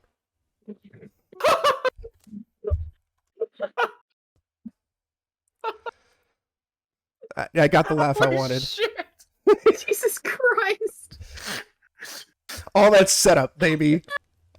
I kept that intentionally off my list too, so Matt didn't see it. God damn it. Oh, that's good. Yeah. So, these are the things I hated more than my house burning down. I want to put that into context. Okay. Yeah, all right. All right. That's a... Five pieces of media worse than actual tragedy. Yeah. Yep. Number 3 might surprise you. Not clickbait. Okay, all right. Well, I mean, I'm just saying that because like those listicles from BuzzFeed or whatever.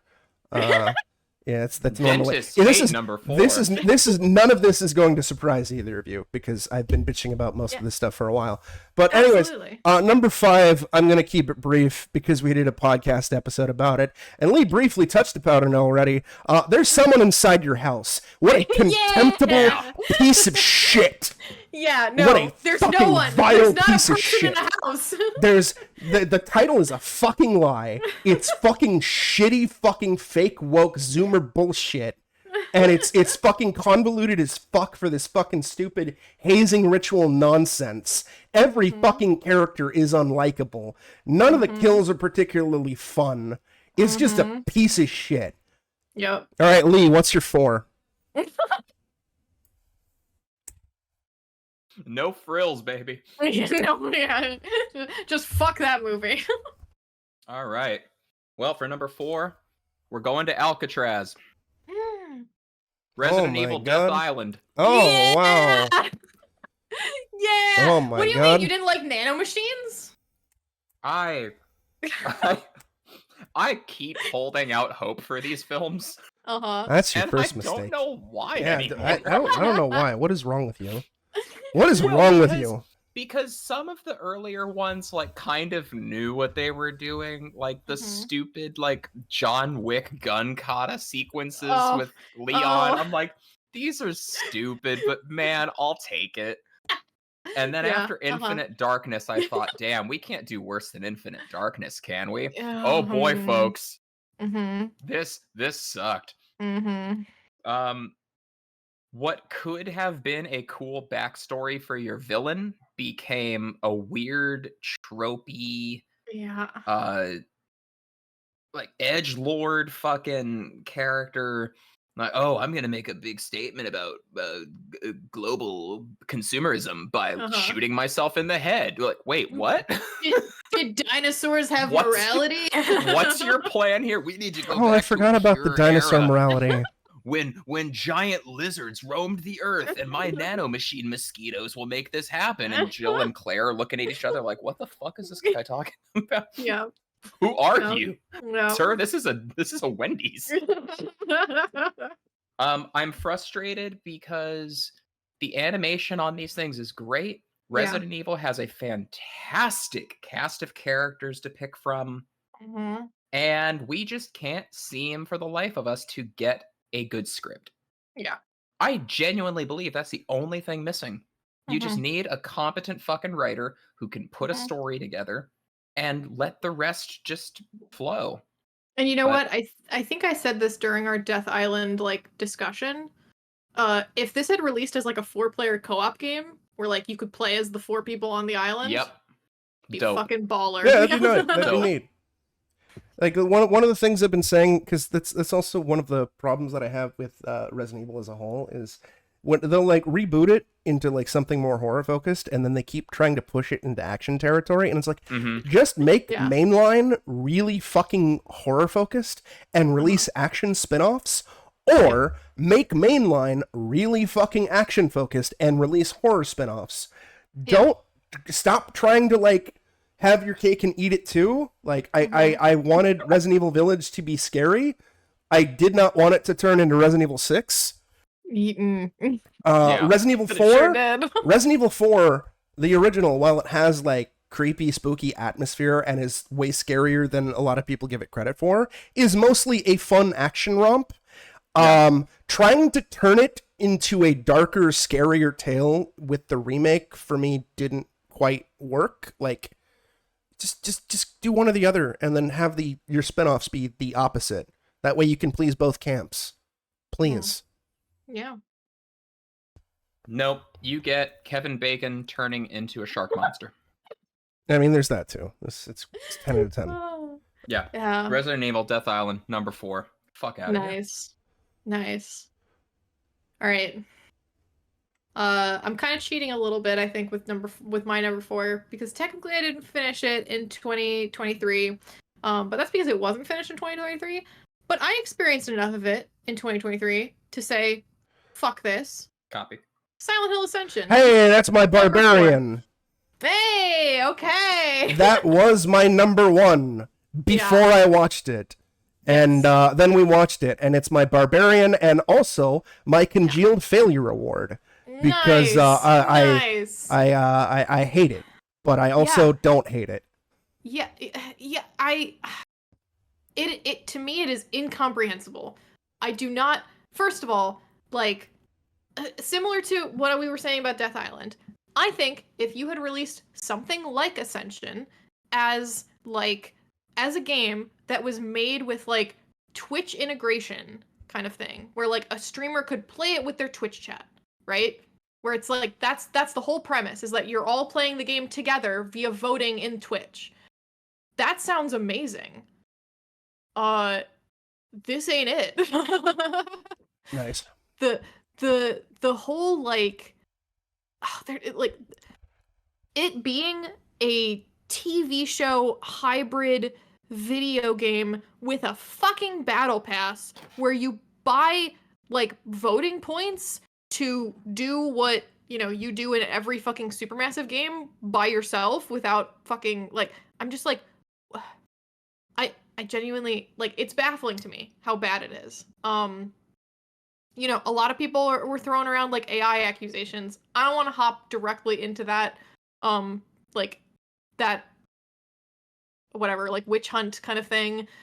Because there are people credited. That's the thing. There are people credited as the voice actors. There are people credited as the writers. There are people credited for doing art. And it's just, what happened? Yeah. I don't get, and here's the thing. We're watching it in a way that was not the original intended like viewing experience. I think maybe originally if you have these moments of like the screen, it pauses and gives you the like, you should vote on this decision now kind of thing, maybe that like alters the pacing enough to the point where it's like, okay, this is a little bit more understandable how these scenes are ending and where, how things are wrapping, why they're wrapping at this particular moment. But oh my god, like watching it back, like, and that's the thing, it's on Tubi that we're watching it back, so it's the way that they recorded it. Oh well, I mean, so, I we're not watching it on Tubi. We're watching it on oh. Ascension's website because I didn't want to deal with commercials. That's even fucking worse. Yeah. That's even fucking worse because then it's all up to them how it's presented. Yeah. And you could have just said, "Hey, here's where the voting screen, like whatever." It's a fucking mess. The only fun that we're having is finding a random NPC who's weird as fuck, who just shows up and like babbles about berries and then disappears only to come back later to get shot. Best part of the fucking game, TV experience, whatever the fuck you want to call it. I don't know what you're talking about. Thwomp's the best part. Yeah, and then we literally Lego have... Yoda's the best part. Yeah, we literally have YouTube videos running in the background that are like silence broken up by X. And that is more entertaining than anything that's happening on screen. All of the scenes are completely cyclical. Nothing fucking happens. Like barely anything progresses. We're seven episodes in and literally nothing's happened. There will be like one thing that happens in a scene where it'll be like, oh, she got, threatened to go to a mental asylum, or like, oh, this guy got stabbed because of whatever. But most of the time, and drugs bad. Most of the time, it's like a scene starts happening and it's two characters having a conflict, and then that same fucking scene with that same conflict, often in the same location, happens over and over and over again. We had a fucking like, we were memeing about like characters living at the laundromat. We were memeing about the fact that like every single time this one character goes to a bar, they have like somebody comes in to confront him about the exact same fucking thing, and there are like the exact same NPCs going, alcohol bad, and it's like, Jesus Christ, guys. So yeah, Ascension is just, it's a waste of time. It's not Silent Hill also. No, it's just not Silent Hill. Like, we can stop pretending that it's anything to do with Silent Hill, because the only thing that they have in common is that they keep using the fucking theme songs as ringtones, which fuck you.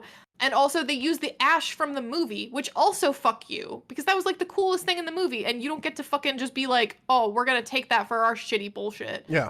Especially when you're like, this is set in the Silent Hill video game canon. It's like, no, it's not. No, because it has nothing to do with Silent Hill, and you're using the movie James, shit.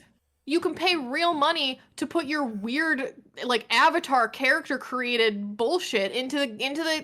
You can affect Silent Hill canon forever. Yeah, well, that's the funniest thing about that marketing, which I was mentioning during our watch party, is Ascension's marketing is affect Silent Hill canon forever. It's like, there's very little canon to affect because it's effectively an anthology franchise with very, very, very loose at best connections to each other. Like, the one exception is like Origins is a prequel to Silent Hill 1, so it's explaining Alessa's shit, and Silent Hill 3 is a direct sequel to 1. But Silent Hill 2 and 4 and Homecoming and Downpour and Shattered Memories, it's an anthology series. There's no real overarching canon. It's not like Resident Evil. It's an anthology thing. You can hop in whenever. Yes. Fuck you. Yes, exactly. Yeah.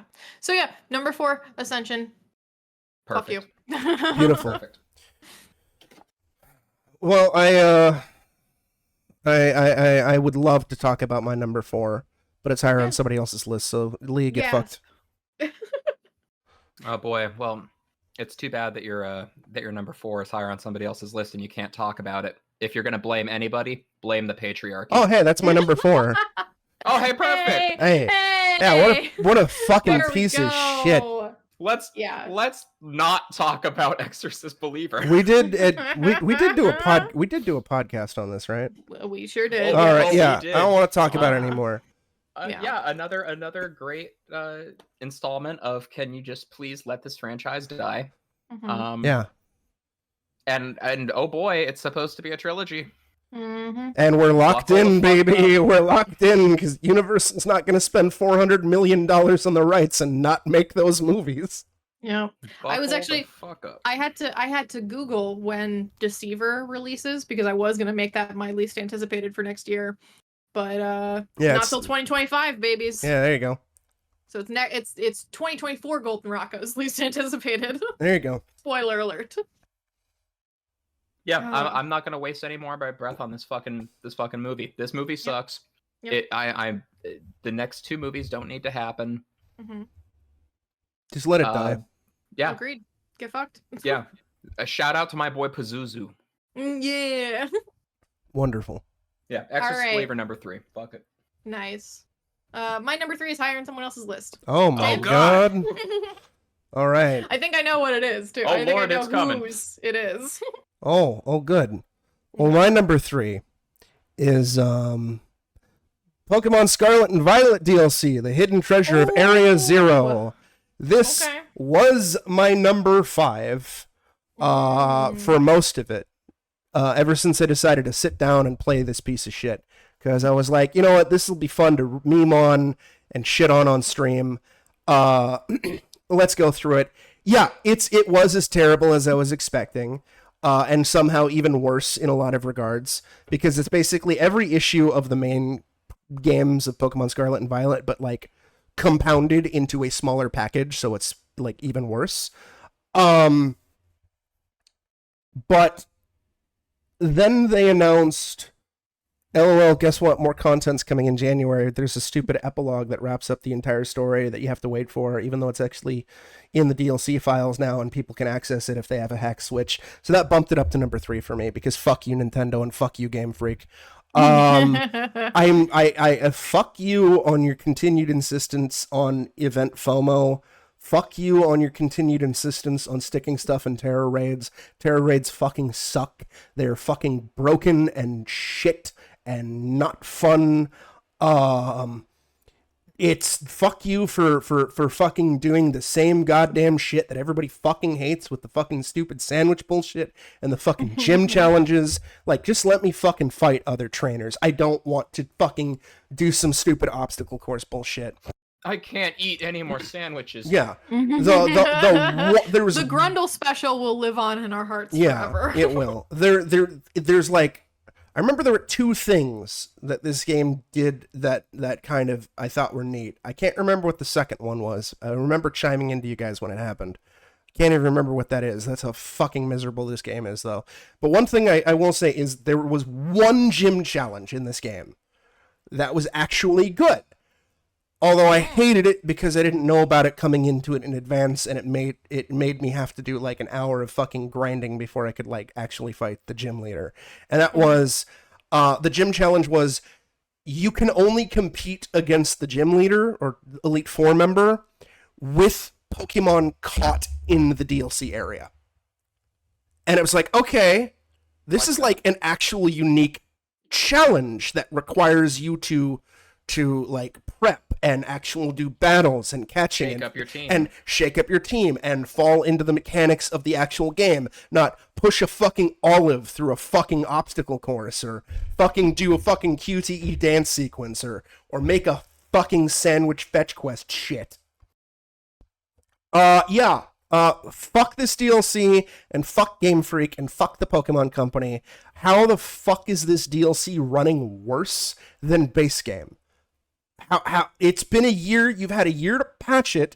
It's not the hardware, because there's other open world games that run well on the hardware. I have not heard anybody bitch and complain about Tears of the Kingdom's performance running at like less than 10 frames a second or hitching or anything like that, or any other fucking Switch game. What the fuck is wrong with you?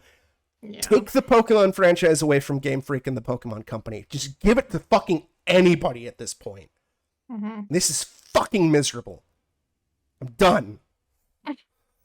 Fuck you. All right. Yeah.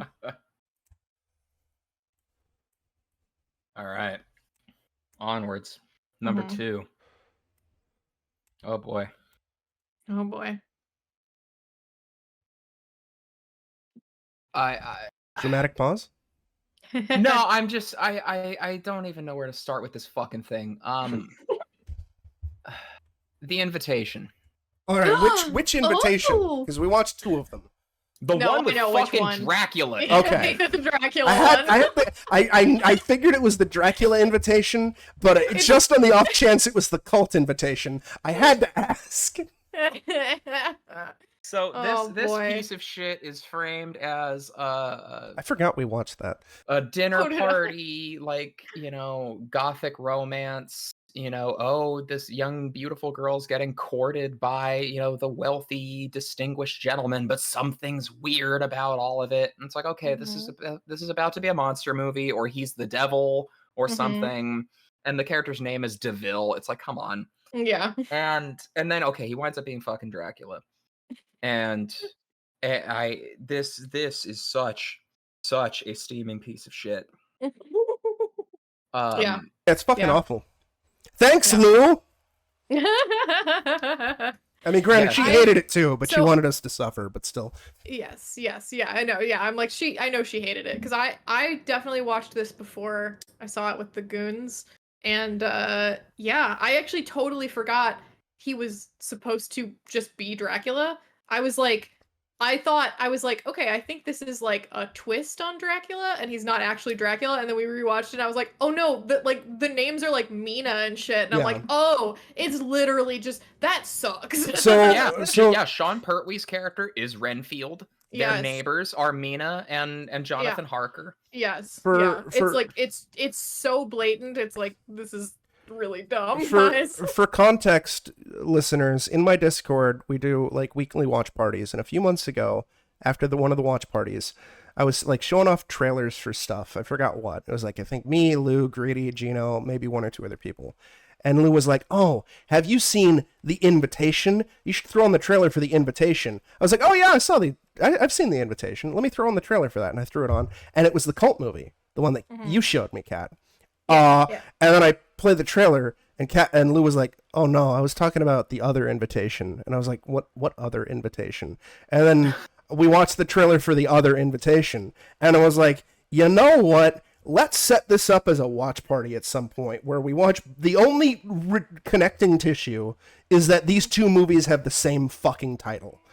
And I know nothing about the second one, but I really like the first one, and I know a lot of people haven't seen the first one. And I think the general consensus is the dinner party cult invitation. Almost everybody liked it, and then we watched the other one. I think this was the first watch party that we did after my house burned down too. Maybe the second one. I don't know. And I'm watching it on my cell phone in a hotel room, and I'm like, "What the fuck is this shit?" Lou, what are we doing? And Lou's like, "Yeah, isn't it terrible?" I'm like, "Fuck you." all I was able to say during the viewing was like every 5 minutes I would say one of two statements. One, God, this fucking sucks. Or two, this dude really wishes he was Billy Zane. Yeah. Yes. Yeah. Oh my god, yes. And you sent me that picture where I was like, damn, why didn't Billy Zane play a fucking vampire at some point in his career? Because fuck. Because he is one and he wants He to is challenge one. himself. Okay, that's true. All right. Fair So, enough. yeah, this was an abhorrent piece of shit. Yeah. We can just let Dracula, fade into obscurity. Yeah. Let Yeah. the character die. Yeah. We don't need Dracula. We can have vampires without Dracula. Yeah, And we had a big year of Dracula. We had had a lot of Dracula. Renfield. We had some kind of Last Draculas. Voyage of the Demeter. Yeah. Like we're getting Nosferatu this Yeah. year. Yeah. Like just let it go. Let it go. Yeah. Yeah. The Yeah. Invitation, number 2. Although I do really want to see Last Voyage of the Demeter because it looks. Yes, it looks pretty good. I It looks really, cool. I really want to see Last Voyage of the Demeter, and I want to see that Nosferatu remake. Me too. Yeah.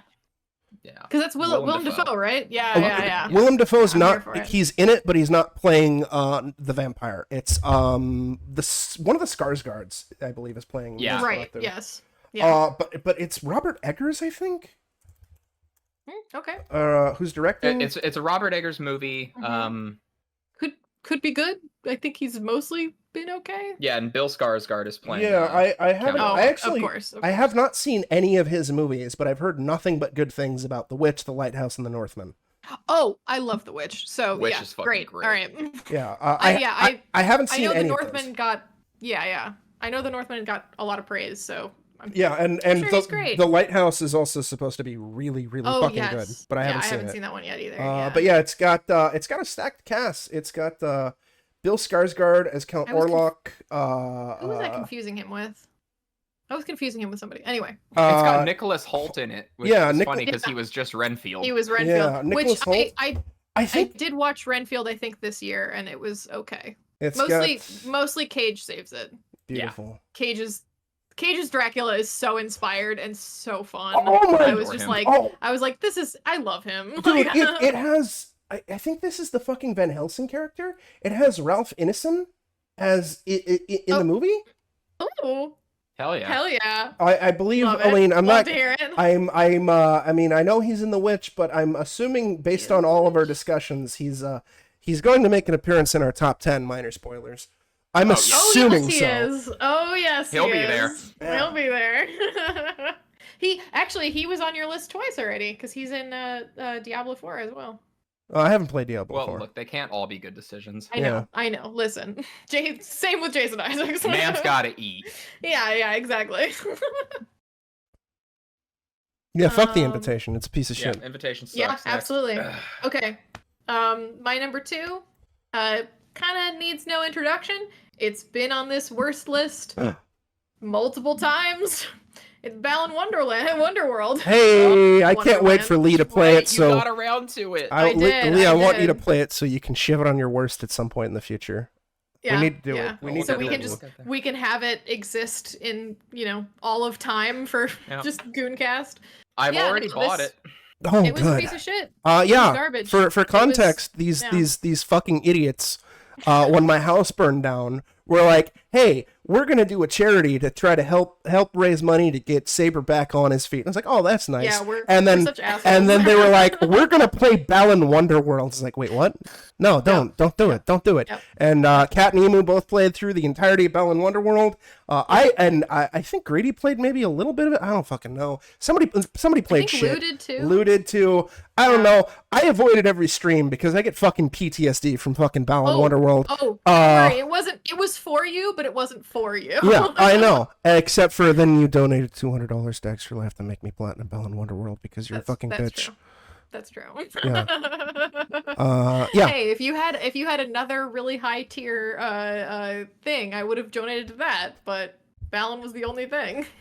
Yeah, so yeah, I'm sorry you played Balan Wonderworld, but also it's your own goddamn fault. I've been bitching about it for 2 years. It's true. But that doesn't preclude it from being on the worst list. It is my fault that it's here, terrible. but also I would be upset if I would quit the show. I would cancel Gooncast if it wasn't on your worst list. Yeah. However, it's not my number 1. Yeah, I know, which makes me upset, but I'm curious as to what made you angrier. Yeah, you'll see. All right, well, yeah. Oh yeah. All right, Sabs, get in there. Oh, all right. Well, my number 2 is Slender Man in 2018. This movie was the only movie we've ever abandoned during a watch party. Yeah. And we gave up on it. Sure did. We gave up on it in 20 minutes. Yeah. Because it was just boring and nothing happened. Yep. And then I was like, look, I paid $5 for this rental. I'm going to watch it on my own. And then Lee was like, oh, I'm like, I hate myself. I hate myself, and that's a stupid idea. I'll join you. So Lee and I watched it. I said, I've already seen it. Good luck, you two. Yeah, and Lee and I watched it the day after we abandoned the watch party when we had like 20 people watching. Like, to give you an idea on how bad it was, we threw on Suburban Sasquatch instead. And Suburban Sasquatch is objectively a worse made movie, but is awful. So much more entertaining. Yeah. And for 99% of Slender Man, the first 99% of it, I would not have included it on my worst list. It's boring and terrible, but it gets kind of interesting towards the end with some weird shit that it's doing. Where it could be like kind of, it verges on so bad it's good territory near the end, where it's doing some interesting stuff. And then the final 1%, where the movie just takes a massive shit. is when they try to cycle back to real world tragedy, and that the Slender Man can make you do terrible things in real life. And if you're unfamiliar, two girls in Wisconsin became convinced that the Slender Man was real, and that to meet him they had to murder a classmate, and they stabbed her a bunch. Thankfully, the classmate survived, but 99% of the movie, it's doing its best to avoid that controversy, because this movie came out a few years after the whole stabbing, and when Slender Man kind of became a bit of a faux pas because of real world horrible shit that happened, which is unfortunate. But like, I hate the idea that like fictional media causes real world violence. I don't agree with that unless the person in question is already mentally unstable or mentally unwell or whatever. But I kind of understand, given the context of how young these people were, why you might not want to do a Slender Man movie, or why, especially after the fucking whole creepypasta thing had burned out. And it did its best to avoid that, despite being a clearly R-rated movie butchered to be PG-13, which made it even worse. And then at the end of the movie, it's just like, LOL, fuck you, we're inadvertently referencing real-world tragic events. And that's when it went from just mediocre and bad and stupid to genuinely fucking offensive. Fuck you, screenwriter, and fuck you, Sony Pictures, for trying to tie your fucking shitty fucking goddamn horror movie into the stabbing of a real child. Yeah. Eat shit. Fuck you. I'm done. I must say there is one reason, even though it is one of the few movies that we've ever stopped viewing because of how bad it was, I could not in good conscience put it in the worst list because it features our patron saint. Yeah, it does feature Joey King. True. The great Joey King. True. Yeah. Truey. Although, long may she reign. Long may she reign. Make wish upon two. We love you, Joey. Please send us an autograph. Joey, get on the podcast, please. Joey, standing invitation. Anytime you want, come talk to us. Yeah. You don't even talk to us. Just get into a Discord call and just stay silent. It's fine. We just want to be in your presence. We'll be like, Joey King's here, and nothing. Oh my god. Oh, like, I need God, to. she's here. I forgot to update.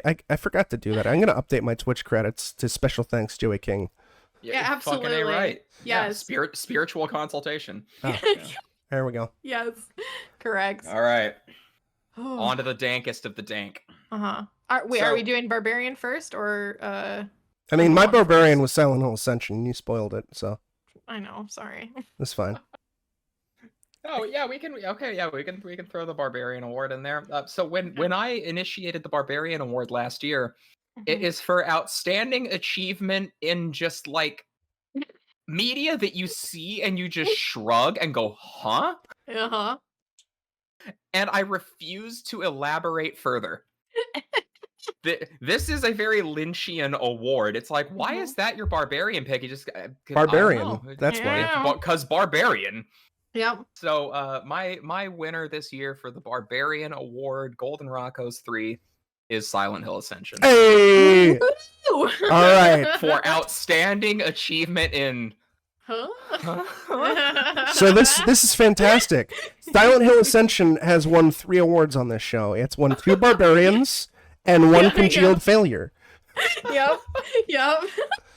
Multi-award winning game. And number 4 worst of for me. Yeah. Hell yeah. So yeah, it's up there. Silent Hill Ascension was my worst for the longest time until I actually, without having watched it.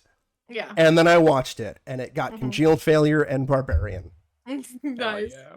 Beautiful. So, as I mentioned earlier, it was during the recording of this podcast earlier that I remembered a film that I did not put on the worst list, and it absolutely deserves a space here. So, I'm going to say what my number 1 on the list is, and then in parentheses, or like as an asterisk, I'm like, but I also want to give out about this piece of shit of it. My number 1 is The Curse of La Llorona. Yeah, ooh, Dead Cop Dead. Hell yeah. What? I have never been so fucking bored in a movie in a while. Hey, Lee, did you realize that her husband is dead? Her husband is dead? Yes. And her husband was a cop, Lee. Yeah, and then he's dead. the vengeful CPS worker? protection Yeah. agent Yeah, comes the- by. the- Yeah. But you gotta tell And her that your husband is dead Yeah. and Yeah. a dead cop and ghost or some shit. Everyone knows that CPS agents have rivalries that involve trying to take away each other's kids. Yeah, Mhm. absolutely. Yeah. Mhm. And then the only saving grace here is that Tuco shows up, and there's like a brief little glimmer of hope that Mhm. he's just gonna snap and Tuco's gonna start beating the shit out of La Llorona, but it doesn't happen. Yeah. He like rubs eggs on walls, and it's, I still agree with Cordry FX video where if the end of the movie had dead cop dad show up as a ghost and arrest La Llorona and send her to ghost jail, that would have made it my #1 favorite film of the year. Because it would have been so stupid. And I would have Yeah. It loved would have it. been the dumbest thing we watched, and it would have been amazing. put her in ghost handcuffs and then push her into the swimming pool. Yeah. Send her to Ghostico, like deport her to Ghostico, get La Llorona out of the States. 10 out of 10. But instead we got that. Yeah. Like, okay, I understand the formula. It's the same as any other fucking It's movie just in the this, nun. in this subgenre. And yet it managed to be worse than all the others. This is of the Conjuring verse, not just the movies in the Conjuring verse, but like the mimics and the things trying to follow its like ilk. Mhm. This is the worst one. Yeah. And it's unfortunately not even close. No. Yeah. This is dreadful. Yeah, this is fucking abysmal. And then the film that I have in parentheses with an asterisk, I don't know why I totally skipped putting this over the list. It must have just slipped my brain. Rebel Moon. Hey! Oh yeah, Rebel What Moon in is the a piece of shit. Fuck. Hell yeah. What Hell in yeah. the fuck? I considered putting it somewhere on a list, but I realized that like basically I will say Rebel Moon is just this year's what's his other fucking Army of the this year's Dead. Sucker Punch. Oh, yeah. It's because this is not the first time Zack Snyder has made a movie that on paper sounds really cool, and then you watch it and you're like, why am I bored? I'm watching a girl in a maid costume chainsaw fight a dragon, and I'm bored? Can I just point There's a out? schoolgirl with a machine gun fighting a giant metal samurai. Can I How just is this sucking? can I just yeah. point out the fact that you saw Rebel Moon like a week ago, Lee, and you got Kat to watch Rebel Moon, which got me to watch Rebel Moon, and then you forgot to put Rebel Moon on your list. That's how shit it Yeah. was, really. Yeah, actually. That makes perfect sense. It's wonderful. I love it. This movie hard opens first 5 minutes with a giant space vagina First Uh-huh. frame And of the then, like- movie is and like then a rural like sex harvest cult that's like, oh, if we don't have the big orgy, then the cabbages aren't gonna grow. Yeah. And then the space Nazis show up, and I'm going, wow, this is boring. Yeah. I sent this How? I sent this to a few people who hadn't seen Rebel Moon, and this is verbatim because Cal threw it out of context. And I go, if you put on a movie and literally the first fucking shot of the actual movie was a space vagina, how surprised would you be if the movie wound up being really fucking boring? Yep. And then Greedy's response was, call it Cosmic Coochie. Yes. And I mean, this Cal was it's like, wild. all right, like, is it This like a, story's- like, what is it? What do you mean space vagina? And then I took a screenshot and sent it to her, and she's just like, Like, yeah, oh, it's a that's space vagina. Yep. Yeah, I had heard the space vagina thing before. I think from Lee, actually. I heard Yes. the space vagina thing before, and I was like, surely that's just like a and then I turned on, I was like, no, Yeah, that's it's a vagina. it's a space vagina. Yeah, no, it's Oh, yeah. it's one of the it's one of the like strongest points of mine and Kat's friendship is that when we watch something either really hype or play something like really hype, we're always texting back and forth like as impressions are happening. We did it with FF16 and I did it with Rebel Moon, and I couldn't turn caps lock off. Yeah, I was yes, just so upset. yes. It's There Seven is- Samurai, but somehow like Yeah, fucking dreadful. Before you started watching it too, somebody was texting. So one of Will's friends was texting him about it, and he was so furious about Rebel Moon. He was like, it's like if you took Seven Samurai and threw it in a sink and had a 12-year-old reassemble it. And I was like, Jesus Christ, this sounds hilarious. Hey, you remember the Star Wars Cantina scene? You know what that scene what if needed? We added more rape. Yeah, let's add rape to the Star Wars Cantina scene. That's fun. That's fun. But you see, in Zack Snyder's universe, that can happen. Because Batman can be raped. Uh-huh. And an Army of what is this with Zack Snyder and rape? I heard about Army of the Dead where the zombies rape or something. Like, what is this shit? Oh, I don't know. Yeah, it's. Oh wait, yeah, you're right. Yeah, they do. It's it's a lot. Yeah. I don't want to talk about Rebel Moon anymore. My technical number one worst of the year is Curse of La Llorona. And then in the sidecar with the little motorcycle hat with the goggles, just give a lightsaber and his arm straight out at a 45-degree angle, hailing Space Hitler, is Rebel Moon. Lee, just do what I did. Give it a congealed failure award. Mm-hmm. But what about the beard to rival Sawada's, Lee? Oh, I missed that. I still look. We haven't gotten to my most anticipated of 2020. All right, hold on. All right. I also want to chime in that this movie does the Return of the King thing where it ends 18 fucking times, and 5 minutes. Five minutes before the end of the movie, I just quit. I just quit the movie. And Kat and Lee were like, "No, you have to see the fake beard. Just watch the last 5 minutes." I was like, I can't. I'm done. Fuck this movie. Hell yeah. All right, so that's my list. I like your conjoined number one. That was great. Yeah. All right. It's a year so bad I had to break all the rules. Listen, it's like whose line is it anyway? Except for instead of points, it's rules. Exactly. I broke the rules last year by introducing congealed failure just so I could specially shout out Morbius. That's true. That's true. I forgot about that. That's why this award exists. It's the Morbius Award. Yep. Okay. All right. So my Barbarian Award. Barbarian. Yeah, it went back and forth. It was on the worst for a while because it's probably the thing that I was maddest about. And so therefore I always think if I'm most angry about it, it deserves to be on the worst list. But ultimately I think that on first watch, because I watched this twice, on first watch, the majority of the film is really cool. It has a really cool vibe, it has the cool aesthetic, there's a lot of really weird stuff going on that you're kind of like, ooh, what piece am I picking up? What's the mystery they're building to here? And then it just turns into bullshit. And it's one of those it's not even really a twist ending, but it is a revelation ending. And to me, whenever I see one of those, I always think, did this revelation make the rest of the movie better? Is the rest of the movie better with the context of this is the twist at the end? And no. So my Barbarian Award goes to A Cure for Wellness. Oh my god. I don't even know what the fuck that is. Oh my god. So it is a movie about the main character is Dane DeHaan. I hope I'm saying that correctly. Green Goblin from Amazing Spider-Man 2. Green Goblin, yes. With Jason Isaacs.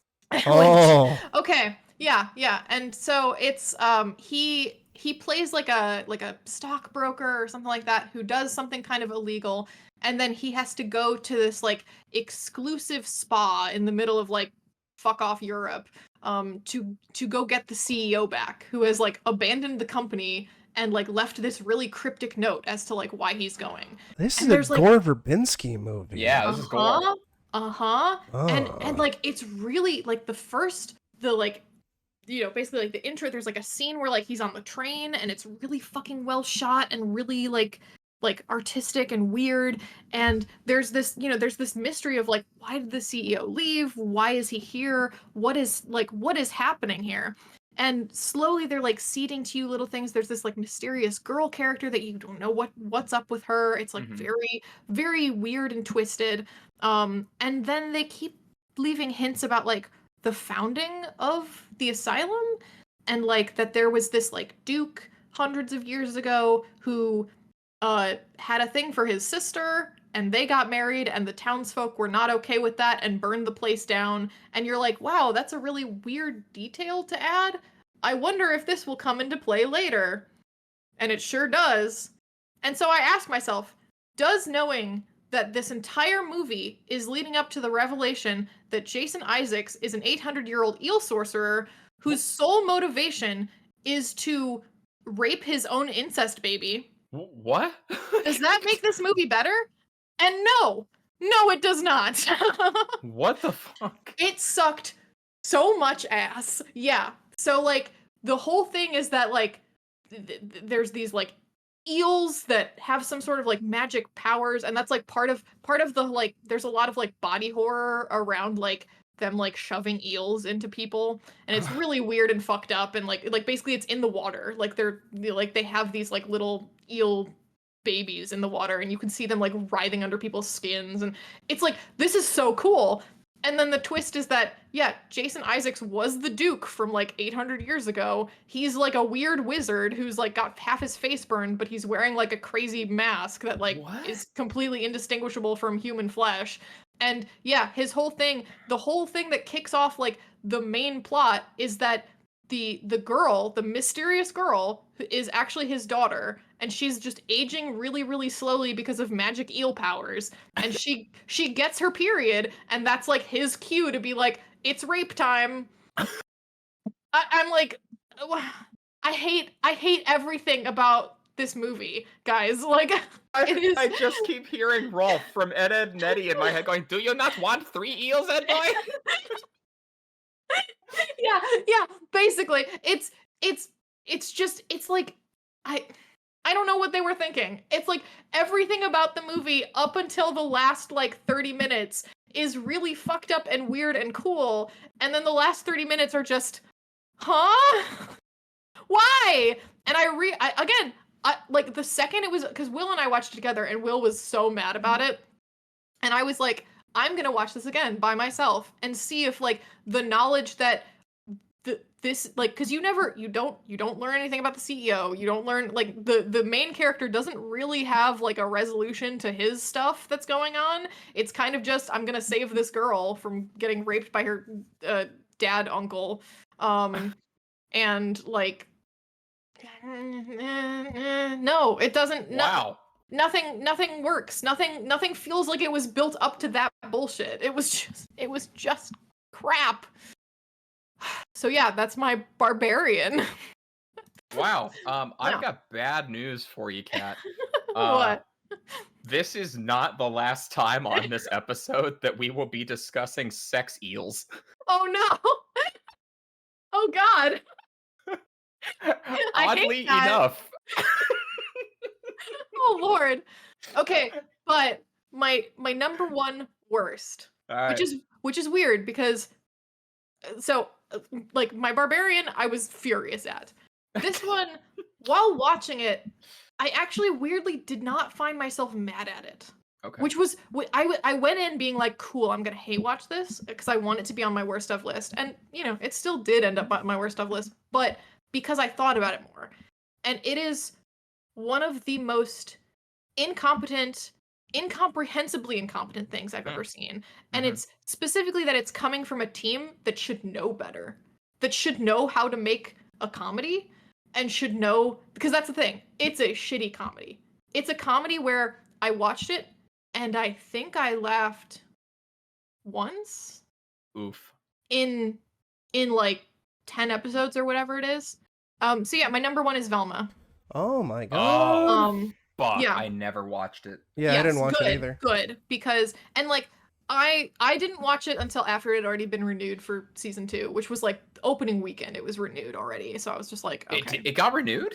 Yeah. Supposedly Lord. They're doing another season.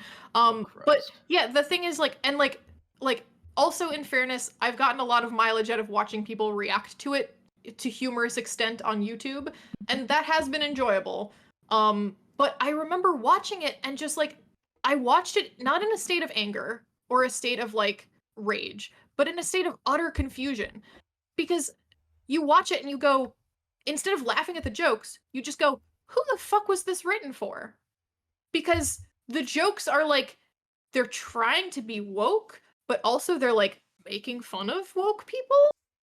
And like to an extent where it's like almost goes into like weird right-wing humor. Huh. And it's just like, what the fuck is even going on? So even though I actually ended up rewatching, I watched the Werewolves Within movie. Velma was so bad, and this is why it ended up on number 1 on my worst. Velma was so bad that it made the guy who voiced Shaggy, he's also the main character in the Werewolves Within the movie. And because I recognized his voice, and because he was saying actual comedy lines compared to Velma in Werewolves Within, it elevated Werewolves Within for me, even though that movie sucks. Yeah, I'm surprised that's not on your worst list. Or That's the thing. That's the dishonorable, thing. rather. Velma is so bad that it made Werewolves Within look competent in comparison, and that's when I was like, Damn. okay, it needs to go in here. If you And that's need the a thing, it's like- refresher, chat or viewers, that was my worst of last year, and I only got Yeah. through 30 minutes of it. That is also one of the few films that we gave up on.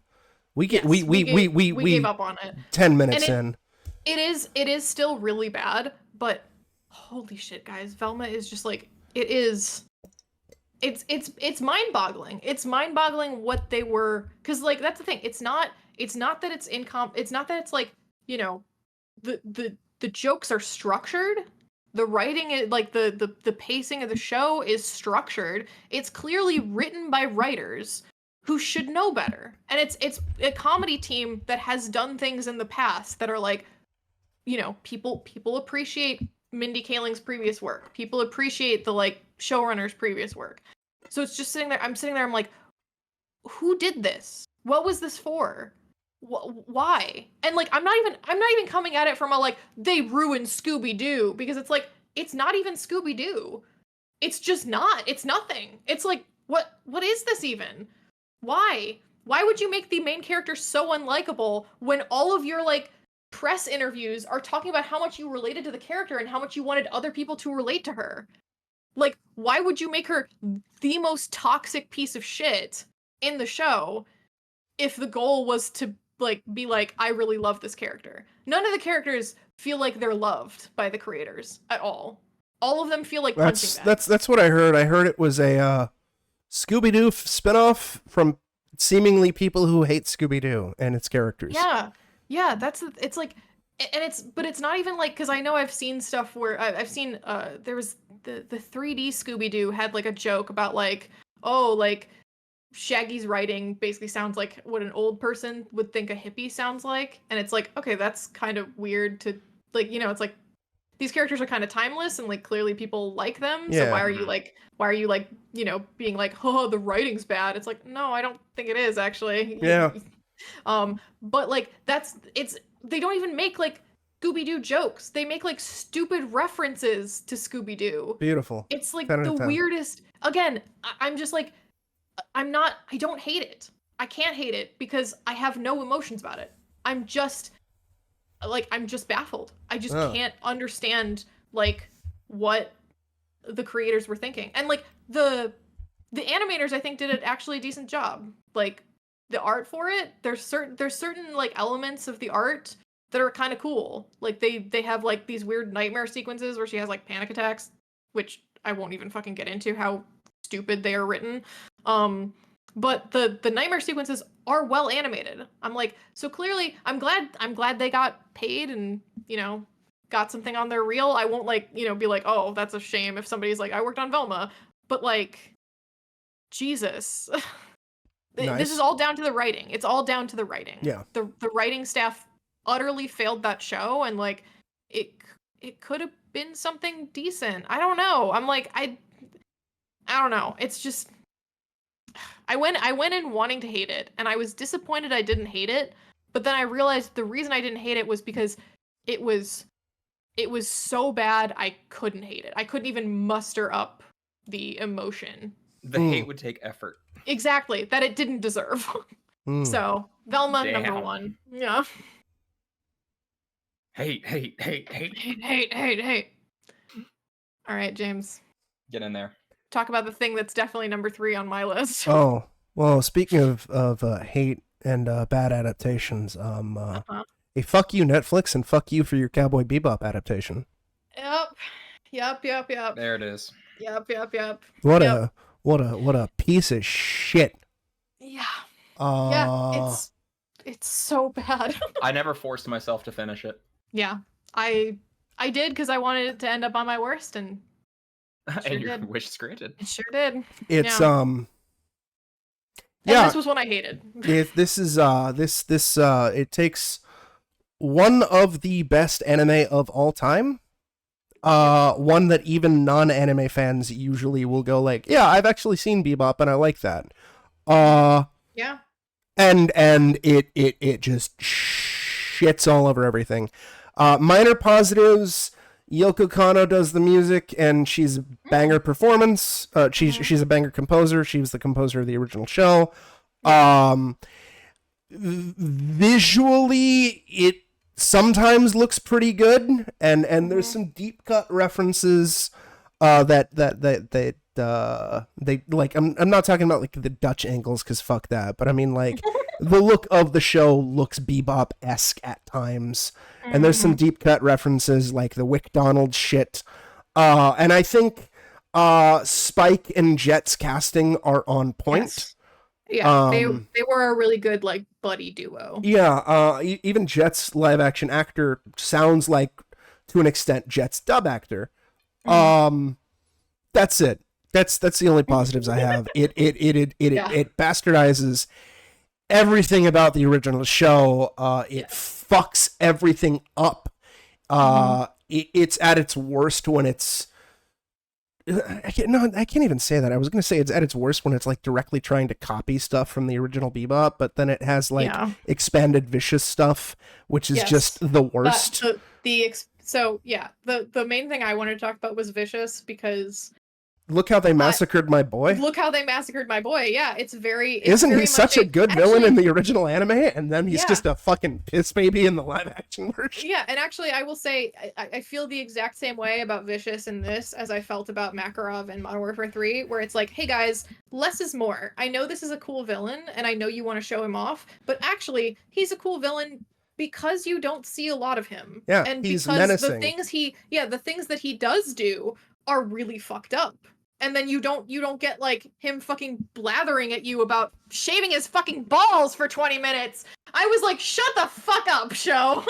Yeah, it's they fucked up Faye. Yeah. They fucked up Julia. They Faye fucked and up Vicious. Gren. They fucked up everybody. Yeah. Faye and Vicious were my two that I was like, these are like unforgivable, because I loved Faye in the original. I think she's like such a fucking spitfire. And they basically just made her a fucking sad sack that had mommy issues, and I was like, no, that's not Faye. No, that's not Faye. No. I'm sorry. Like, you could like make her bi, make her gay. I don't care, but like she can't be fucking Miss Sad Sack. She's got to be Miss like I'm screwing. Like have her be a lesbian who's screwing over space lesbians, and I'll be like, yeah, shit, that's Faye right there. But like, no, not Miss like I've never had an orgasm before. Yeah, like, shut up. It's My God. everything. Yeah. And again, like it feels like a And I show will say- made by people who did not like Bebop. Yeah. And I will say I don't hate the actors for them. No. Because like we talked about it where we It's were just like paycheck rolls. They just did what they could with the material they were given. And also specifically with like Vicious, I just watched, and this is not for this podcast because I watched it in 2024, but I watched Violent Night, which is the like David Harbour as like John Wick Santa Claus movie. Yeah. And the actor who played Vicious is like the dad in that movie, and he was great. I was like, but the second I saw him on screen, like rage, like Yeah, on my it's- face, where I was like, "Is that vicious?" Yeah, it's The then Texas I had to- Chainsaw Massacre effect. Yeah, exactly. And I had to like calm down and be like, "Oh, he's actually kind of fun in this movie. I kind of like his performance. It's a real shame that he has this big black fucking mark on his resume that Yeah. I'm just like, I see you and I go, fuck you." it's like Gren's actor, like no shade to Gren's actor. They did the best they could, but the character they're playing is not Gren, and I would have liked that character a lot more if it wasn't Gren, because Yep. it's not Gren. Yep. You took a storyline that had some punch and some oomph to it and just changed it into something it wasn't. And that's Yep. what most of the show feels like. And then it like adapts various moments from the series and the movie. Like the first episode of the series is basically a bloated adaptation of the first episode of the anime, and they introduce Faye for no reason, and everything just falls flat. Like when Jet is talking to Spike about how they're going to TJ, the conversation is like 30 seconds in the anime, and it conveys enough information about how Spike looks down upon TJ. And then in the live action version, they try to turn it into this super lengthy 5-minute long comedic bit about how awful TJ is and how Jet needs to do this job despite Spike not wanting to go to TJ because Jet can't afford a birthday gift for his daughter, and it's just not funny, and it's not interesting, and it's like, God bless the actors, they're trying, and Yeah. especially Spike and Jet's actors. Like John Cho is great. I don't remember the name of Jet's actor, but he's great, and they're doing their best. Or again, yeah, like again, I don't blame the actors. They did what they could. Yeah, this project was just the opening Yeah. scene of the first episode is verbatim, almost a direct one-to-one of the opening of the Cowboy Bebop movie, and it fails on every fucking level, and it's just so bloated and stupid and cartoonishly over the top, which is weird considering the fact that it's adapting a cartoon. And the opening of the movie is punchy and restrained and fun. Yep. God Mm. damn, fuck that show. Yep. Absolutely. Lee, you should Amen. totally watch it. No, I'm good, brother. Yeah. I'm good, man. All right. I'm well, gonna be on fire the next time I would watch that. Hi, I'm Ben Starr. This is the Gooncast podcast, and the chances are you're listening to the bit in between that they haven't quite decided yet, and they've asked me to record something. So here it is, me just making some noise. Now that's range. James, I hope that was worth it. All right, mate. Enjoy.